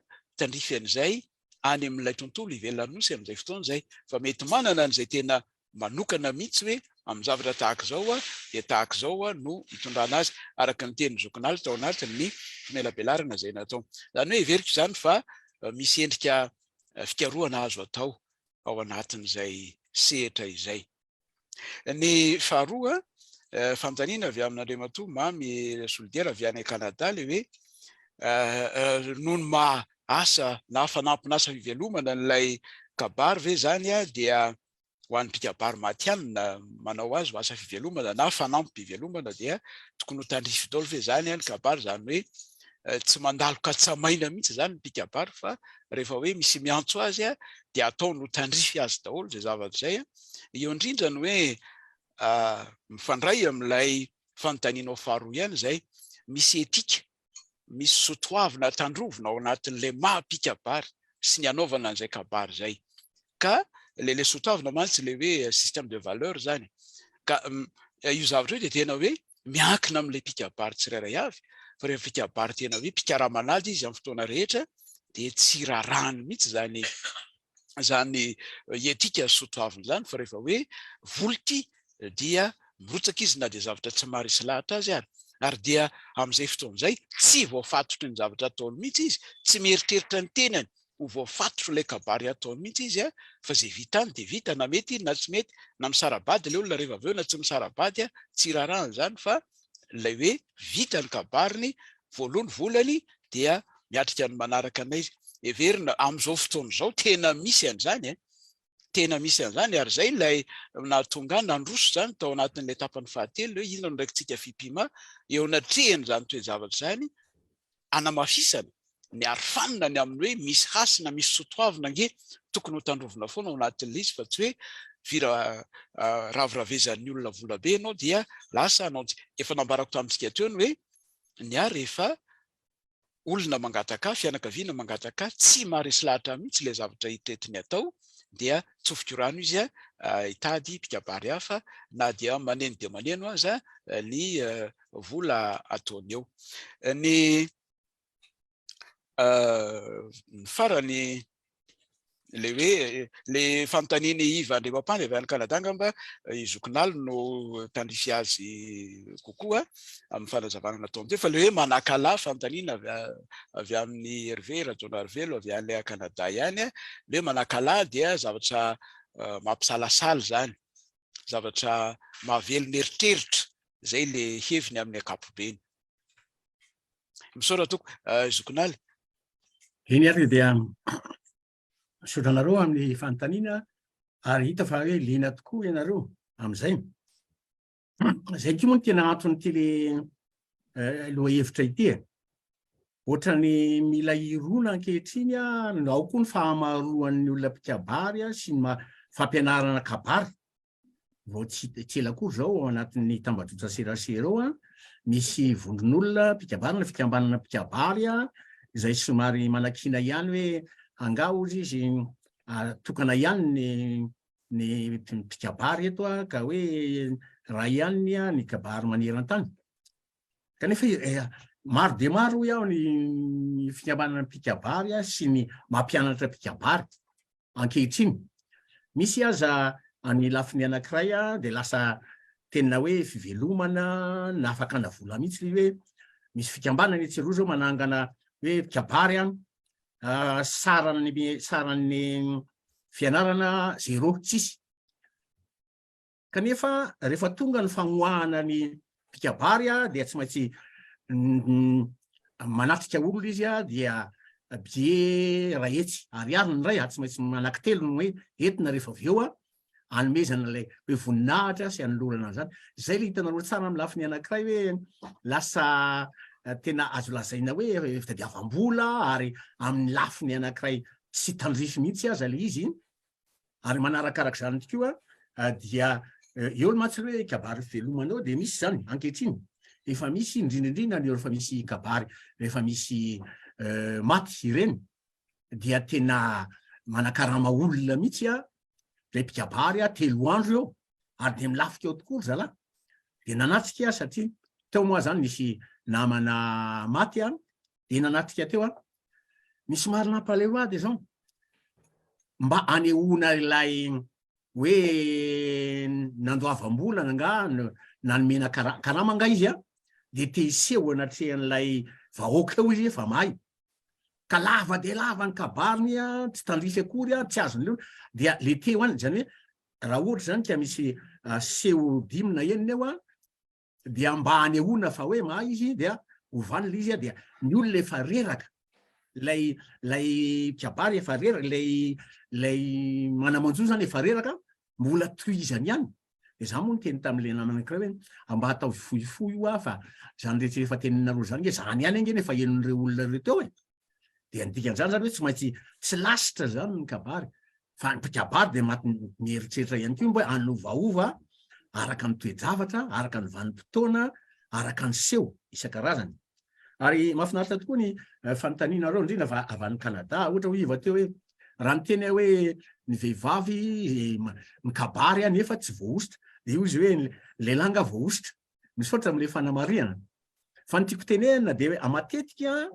efa noheverina fa hoe ny lehilahy zany no mpitondra teny ary vehivavy dia sy miteny amin'ny ankapobeny ao amin'ny fiarahamonina malagasy ndray mandeha aza nisy niteny mpikabary vehivavy anankiray hoe enjenareo lehilahy zay ozy izy amin'le hoe vehivavy raha vao miteny dia hoe akohovavy maneno ka nareo koa nge zany akoholahy manatody zay navadiny amin'le izy hoe misy lafiny anankiray akohovavy maneno sy akoholahy manatody dia manjary ohatra misy fanipinipy ohatrany hoe fanakianana tahaka zany fa matoa ny teny hoe vohitra tahaka zany be dia be ny fiarahamonina ohatra ny any atsimo any Ambetsile ohatra raha vehivavy tamin'ny zaikabe teo zany ny filohan'ny mpikabary ao Fianaratsoa fiafatana eo Fianarantsoa dia vehivavy ary mahay mikabary mihitsy fa raha ny kabary teo izy dia nijoro niaraka taminy teo le lehilahy ary ny fijoroana anankiray dia antoka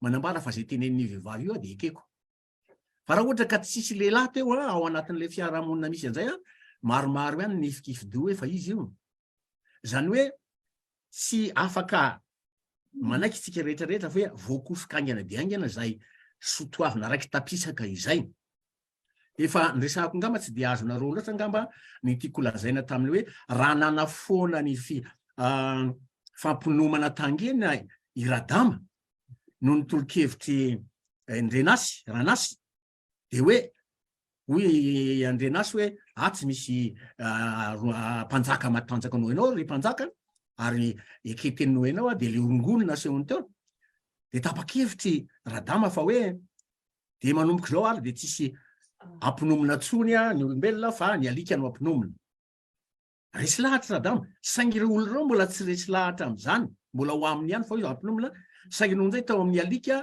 dia atoriana rehefa ohatra ka hoe verina tany aminy zany hoe ampinomina ianao dia hoe raha tsy alika dia afaka ho azy fotsiny zay zany hoe tsy maintsy tsy azo atao aingana dia aingana ny fanalana azy zany zao ary io le resaka hoe io mira lenta io amin'ny faritra maro samihafa dia mbola mila ezaka ihany koa ary mampisaotra an'Andriamanitra fa ankehitriny atao amintsika atao fikambana mpikabary malagasy efa miafaka tsy kelikely io ary azo lazaina aza fa ny vehivavy aza ny tena maro atao amintsika ary vehivavy koa tena mahay mikabary mandresy lahatra arak'izany ny lafiny anankiray ny amin'le teny milaza hoe le tontolo malagasy ivelan'ny nosy le voalazany ramatoa Asina teo dia marina tokoa hoe misy tontolo any ka raha fitiniko zany ny tena hevi-dehibe ao anatin'ity dia hoe tokony ho fantatry ny mpikabary zany ny tontolo zay ikabariny Zany hoe raha tontolo zany na ny fomba fiteniny, na ny fomba fanaony na inona ny tandrify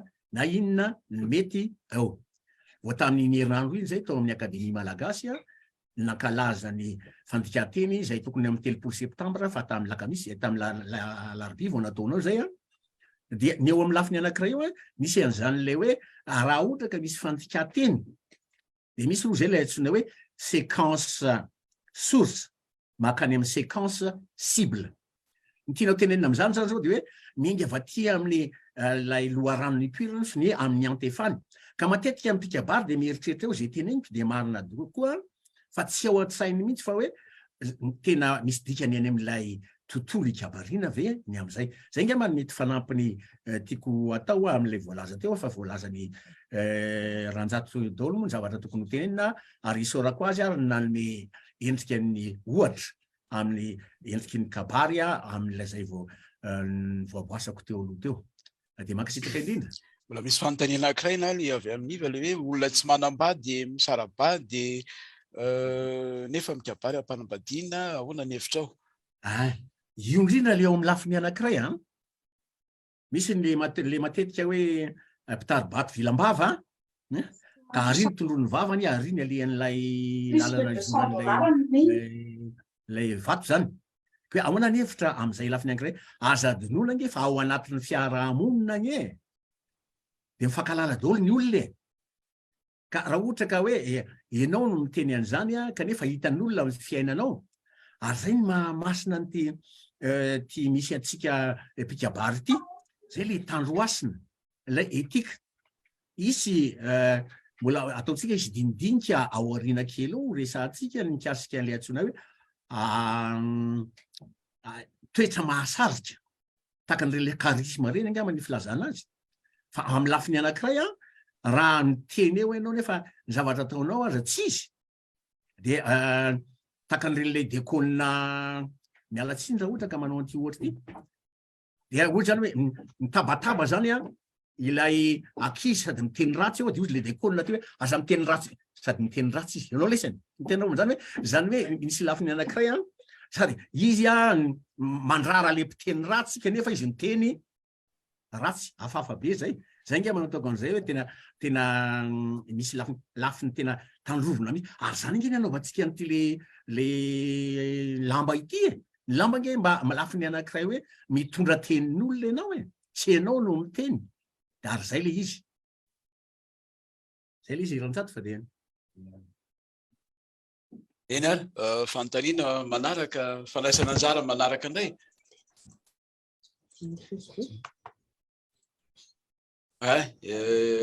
Ireo Somana Charles Emile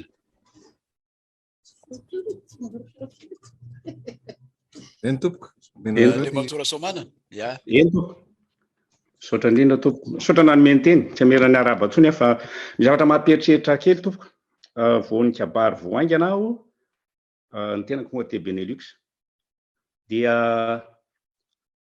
nolazaiko tamin'le olona hoe fianakaviana hoe fampitakafatra moa le kabary eo atao eny ozy zareo fa aza atao lava fitsika feto amin'izao andro ny fanatontolony zao dia nieritreritra dia hoy le olona hoy aho hoe hoezahantsika zay azo anaovana azy fa ilaina ihany ny fotoangasy satria tsaroko ilay lohahevitra novoasantsika tany Fianaratsoa hoe iza ny baiko amin'ny fotoangasy dia hoy le olona hoe tsy izay ny tena tokony ho lazaina fa zay indrindra ny tokony hialana tsy namaly rehefa vita ny kabary zavatra hiainana ty andafy moa zany dia samy naka-rivotra teo daholo dia nisy olona nanatona malagasy vehivavy anankiroa azafady tompoko ozy izy fa ny tenanay dia malagasy ka rehefa mba hivady ve zay afaka hanao kabary amin'ny fomba malagasy ianao apetrako aminareo le fanontaniana satria tsy voavaliko hoe hijanona amin'izay aiza le sotoavina malagasy ahoana ny fomba maliko an'izay zavatra zay mivoatra ve ny kabary malagasy sa tsy maintsy mijanona amin'ny fampitakafatra amin'ny sotoavina tena malagasy. Misaotra indrindra toko. Andriamatoa Charles Mille. Misaotra indrindra toko nameny teny. Mety toy kely amin'ny tenen'ny eriteo ny zavatra resako amin'ny kabary, kabary. Nita zany araky ny voalazan'ny Mpisorona teo dia ny fianaka sy ny fahabetsahany ny fikambanana manao mianatra sy manandratra ny kabary. Samy hafa daholo nefa izy ireo raha ny fijeriko azy.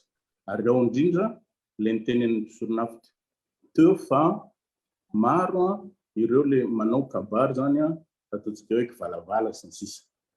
Ka ny fanontaniako asana tena fanontaniana fa mahasarika ny saiko zany dia hoe ndray andro ve mba mety hisy fifehezana amin'ny antanatohatra misy ny kabary. Sa kosa sanatria ve ataontsika hoe sanatria satria zava-misy zany hoe hisy ny fikambanana kabary mizokony ary misy koa ny fikambanana kabary zandriny ohatrany amin'ny fivavahana ohatra.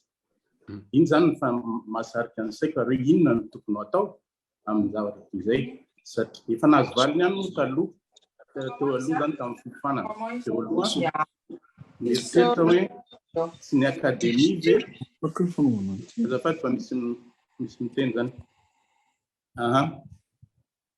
sy ny akademia ve ohatra ny tokony andravina zany sa mety inona re zany ivitoerana hafa satria amiko lasa indrindra moa izy efa atao hoe vakoka maneran-tany toy izao dia mila zany fandrindrana ny fijeriko azy.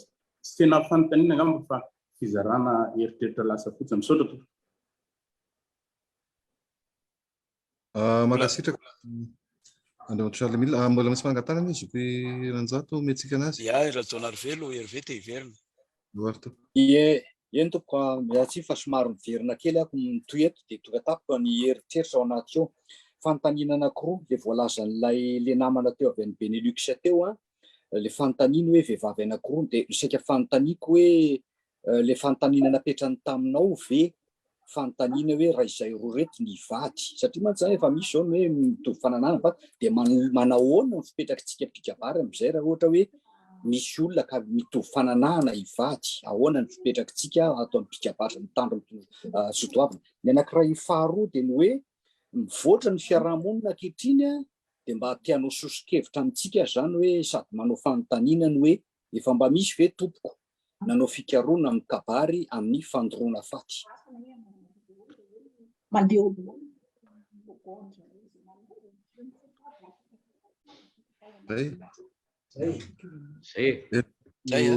Indray aloha reo ny fanamarena moa tamin'ny Facebook mbola tsy misy fanontaniana dia sy ihany no eto aloha zany manao fanontaniana ndao ary nireo Mpisorona afitako.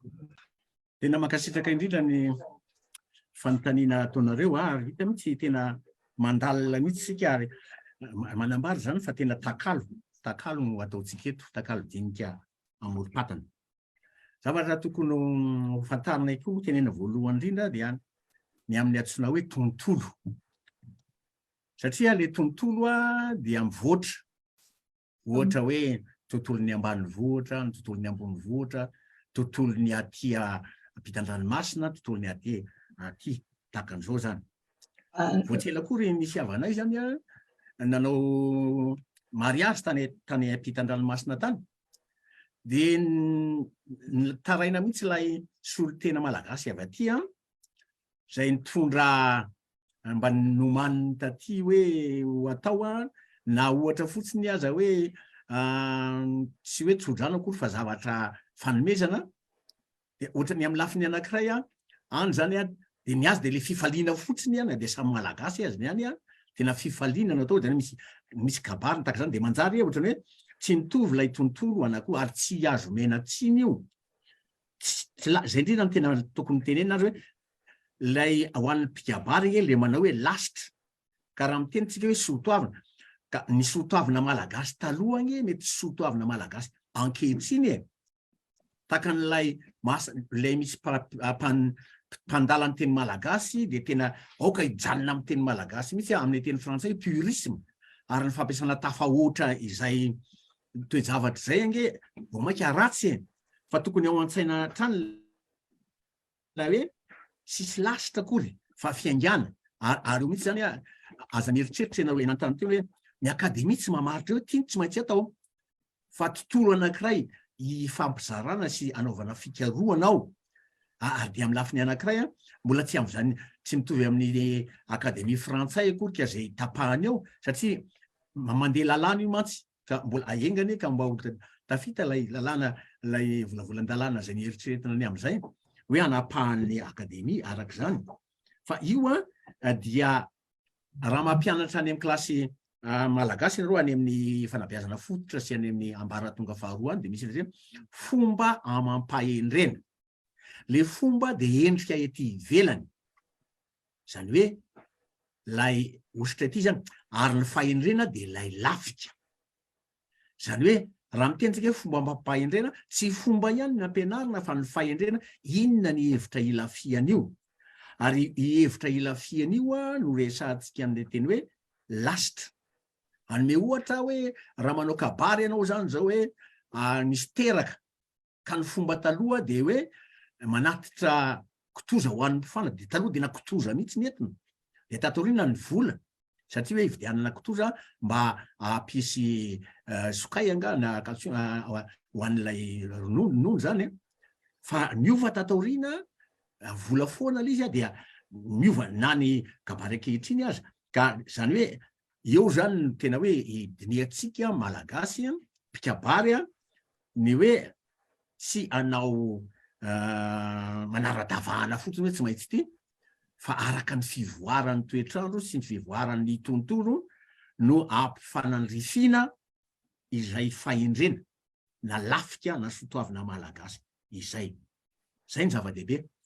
Misaotra ny amin'ilay fanontaniana teo hoe anakoa tena zava-dehibe mihitsy tsy mbola misy mihitsy aloha teto amintsika malagasy zany hoe olona mitovy fananahana no mivady dia hoe isy kabary amin'izay toatra ny mbola sehatra mbola tsy nalovany zay ary to sarotra tsy azo eritreretrina mihitsy angamba izany amin'ny teny frantsay angamba dia ça dépasse l'entendement kanefa moa raha ohatra moa ka zany fa dia ahoana tokoa moa teneny zany angamba dia ny malagasy ny sotoavina malagasy zay mety sotoavina kristianina izay hoe nanaovan'Andriamanitra antsika olombelona dia laso vavy ifameno ary kanefa azo atao no manao fanatakalo dinika amin'izany aoriana ary indrindra moa ny amin'ilay hoe fandoroam-paty zany nahita tsy nanatrika fandoroam-paty fa nahita tamin'ny filma na vidéo anankiray hoe ahoana ny fomba fanaovany azy dia amin'ny lafiny anankiray dia tena misy fombafomba misy rity tokoa ataony ao anatiny ao dia misy ohatra hoe fanosorana menaka manitra na ao anatin'io zany dia misy fihodikodiana dia misy fandoroana tsikelikely ireny rehetrarehetra reny fa okaloha ngamba jeren'ny toetrandro an'eorina izy fa hatramin'izao aloha ny antsika dia tolambalo ary amin'ny fambadihana zany hoe tsara levenana ny maty ireny kajany velona zay ngamba hoe raha tsara levenana hoe tsy mbola nisy ny tena hoe tsara doro ny maty tsy mbola nisy an'izany angamba aloha hatreto fa aleo dinihana manaraka iny. Misy fanampin-javatra kely tiako aroso amintsika le hoe olona mitovy fananana teo everiko fa tena hoe misy fanapahan-kevitra tandrify an'izany mety hoe eo ny fikambanana amin'ny mahafikambanana azy satria mifototra betsaka amina sotoavina mihitsy zay zavatra zay fa eo koa ilay hoe faresendahatra ao anatiny tsiraray raha salamiko manokana aloha tsy mampisalasala mihitsy ny tonga dia mandany zany zavatra zany satria na ny teno ampiasaiko aza isabalidaka eo hoe mitsanganonareo tompokilasy tompokilahy mitsanganonareo tompoko vavy sarotra be lasa anahirana be zany zavatra zany misy zavatra mifanova toerana be ao an-tsaina ka hatreto raha mifandinihako aloha ny sotoavina ny tantara ny Madagasikara sy ny tahaka an'izany nisy ihany ny trangan-javatra nahitana an'izany tany aloha tany ny hoe olona mitsinangananga amin'ny zavatra tahaka an'izany fa aty orina moa izy efa lasa ohatran'ny hoe zo mihitsy takin'le olona araka le tenina Andriamatoa Rasoamanana hery teo hoe ndreto izay mirahava vonona ve anao kabary malagasy amin'ny vodiondrinay raha za aloha no atonona ohatran'izay tonga tsy misalasala mihitsy miteny hoe tsy anao tsy anao tsy mety zay le izy le endriky ny fivoarany kabary malagasy eny tsy de hoe mandeha maka amin'izay endry zavatra zay fa mivoatra fa mijanona amin'ilay sotoavina sy ilay maharensaina miorina amina fototra mahakabary malagasy azy foana ao anatin'izay le zavatra nambara tary am-piandohany zany tary amin'le tapany voalohany tamin'ny famelam-pilarana natao teo eny tompoko.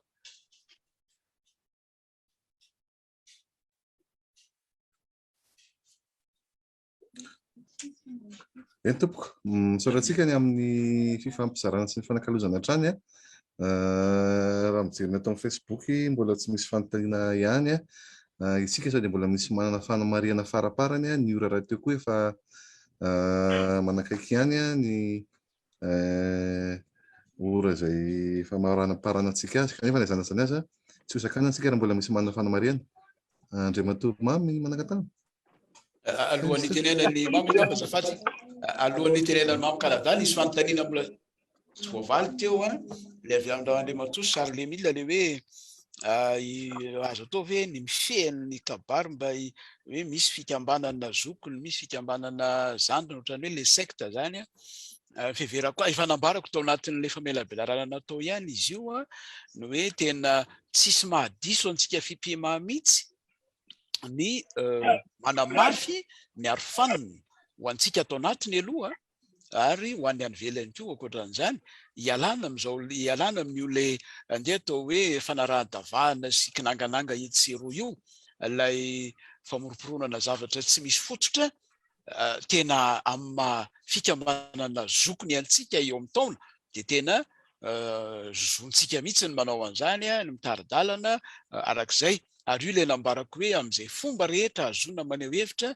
dia atao zany satria dia tena misy eny dia tena hoe mivaralila mihitsy hitantsika ohatra ren'le hoe fanazavana ataon'ny olona sasany hoe vodiondry dia avy amin'ny hoe voahidy ondry dia lasa reny no raisin'ny olona sy ny ohatran'izany tena adiditsika FI.MPI.MA mihitsy ny miresaka sy ny manazava ny fototra ny hoe zao nge no izy amin'ny zavatra ary naendrika conférence zany na ohatran'izany ka raha ohatra ka misy tia metraka ny tenany hoe zay zany fiangonana zandriny na hoe fikamanana zandriny dia tsisy fahadisoantsika zany satria tantara no niteraka an'izany tsy ny safidiny hoe ho tonga 90 taona tsika akory amin'izao fotoan'izao fa tantara no mitondra an'izany dia zay tantara zay no mitany hoe mamezo antsika hipetraka amin'izay andraikitra maharaikitra lidy antsika izay eny tompoko mamy Kanada raha tokony ame anteny tsy ho lavavesaka fa nanaitra ny saiko daholo moa le zavatra voalaza teo momba n'le fanambadiana mitovy fananahana sy ny sisa ka eo koa le hoe mivoatra ny tontolo iainana ny fanontaniana mipetraka atao saiko tao hoe atsaitsika zany no hivoatra ao anatin'izay fivoaran'izay na dia mifanohatra amin'ny heritreritra sy ny sisa azy ohatra lehibe ozy azy goavana zany azoko lazainy eto dia ny eo amin'ny kristianina dia atao amin'ny église presbytérienne ao anatin'ny baiboly moa sy miteny hoe fanambadian'ny lahy sy ny vavy izay novainy zareo ilay izy atao hoe mba hahafahana fanambadian'ny mitovy fananana hoe fanambadian'ny olon-dehibe matotra aty aoriana amin'ny fiainantsika izao zany misy le fanovana izay zavatra voaviviteny nisy ny baiboly dia novana taty aoriana ka ny fanontaniana angamba hoe tiako ampieritreritra antsika hoe atsaisika no vonona hivoaran'le tontolo iainana sotra toko aloha fanontaniana goavana be zay fa dia fieritreritra angamba azontsika hoentina mitakalo amin'ny fotoana mety mahamety azy zay resaka izay tsahoana zokonaly eny ary tompoko tonga ny ora iverina fa maharaparana antsika an'izao fotoana izao atolotra avy hatrany ny ramatoa filoha ny famaranana sy izay mbola tsara ho fantatra ampitaina mahakasika ny fikambanana. Dao raha matofilo. Saotra indrindra nanome ny fitenenana na tiana aza moa mbola hiaraka eto dia misy farany ihany ny zavatra rehetra etona no hanaterana ny fisaorana sy fankasitrahana antsika rehetra izay tonga indray nanjoy ny takalo dinika mofo-patana amin'ity taona ity. Ary marihana moa fa ity takalo ity ihany no ho an'ny rehetra fa manomboka manaraka zany dia ireo ny soratra anarana. Koa entanina isika amin'ny fisoratana anarana takalo dinika mofo-patana manaraka ny 20 ny volana Novambra. Ankasitrahana ihany koa ireo mpisoronafo izay maneho fahavononana trany amin'ny fizarana ny traikefa fizarana fahalalana ho antsika rehetra dia makasitraka indrindra anareo. Ny tsara ho fantatra moa dia 7-20 taona ny fikambanantsika ny 9 Novambra ho avy izao. Misy ny hetsika izay atao amin'izany fanamariana ny tsingeritaona izany izay ataontsika hoe efatrandro atrika ny 70 taona ny FI.MPI.MA. Atomboka ny 19 ny volana Novambra izany izay anatanterahana ny fanolorana ny voka-pikarohana ny sokajim-pandalina. Ka amin'izay fotoana izay dia atrehany rehetra manomboka amin'ny 900 zany ora Madagasikara 19 ny volana Novambra no iarahantsika amin'izany sokajim-pandalina izany. Andro voalohany zany tondra ny lohahevitra hoe FI.MPI.MA mandalina. Ankoatran'izay ny andro faharoa FI.MPI.MA misehatra manomboka maraina zany mandraparivo ny andro dia misy kanto samihafa ao anatin'ny Facebook moa zany misy ihany koa nalefantsika amin'ny Zoom. Ny andro fahatelo FI.MPI.MA miofana izay manomboka amin'ny 7 ora maraina ka hatramin'ny 9 hariva ihany koa ho an'ny tompon'andraikitra rehetra eto anivon'ny FI.MPI.MA zany na filoha ianao na birao ianao na te hanatrika ny fiofanana izay ho ampitaina amin'ny Zoom ihany koa. Ny hery mahasarika tokony hananany mpitarika. Ny fiatrana takiany mahafiloha, ny haifandamina sy haifiasa, ny arofenitra eo amin'ny lanonana samihafa, ny fitantanana fotoana, ny serasera an-taratasy, ny fisorateny sy ny fifehezanteny. Ary ny andro fahaefatra dia fivoriana amin'ny teny mera foibe. Ny hariva moa dia lanonam-pamaranana anaovan'ny filoha isan-tsehatra fianianana. Dia izay zany ny fandaharam-potoanantsika takalo dinika mofo-patana ny 20 ny volana Novambra.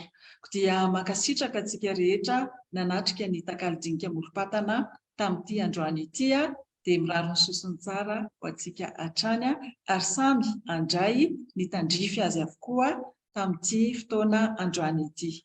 Makasitraka tompoko lahy, makatelina tompoko vavy.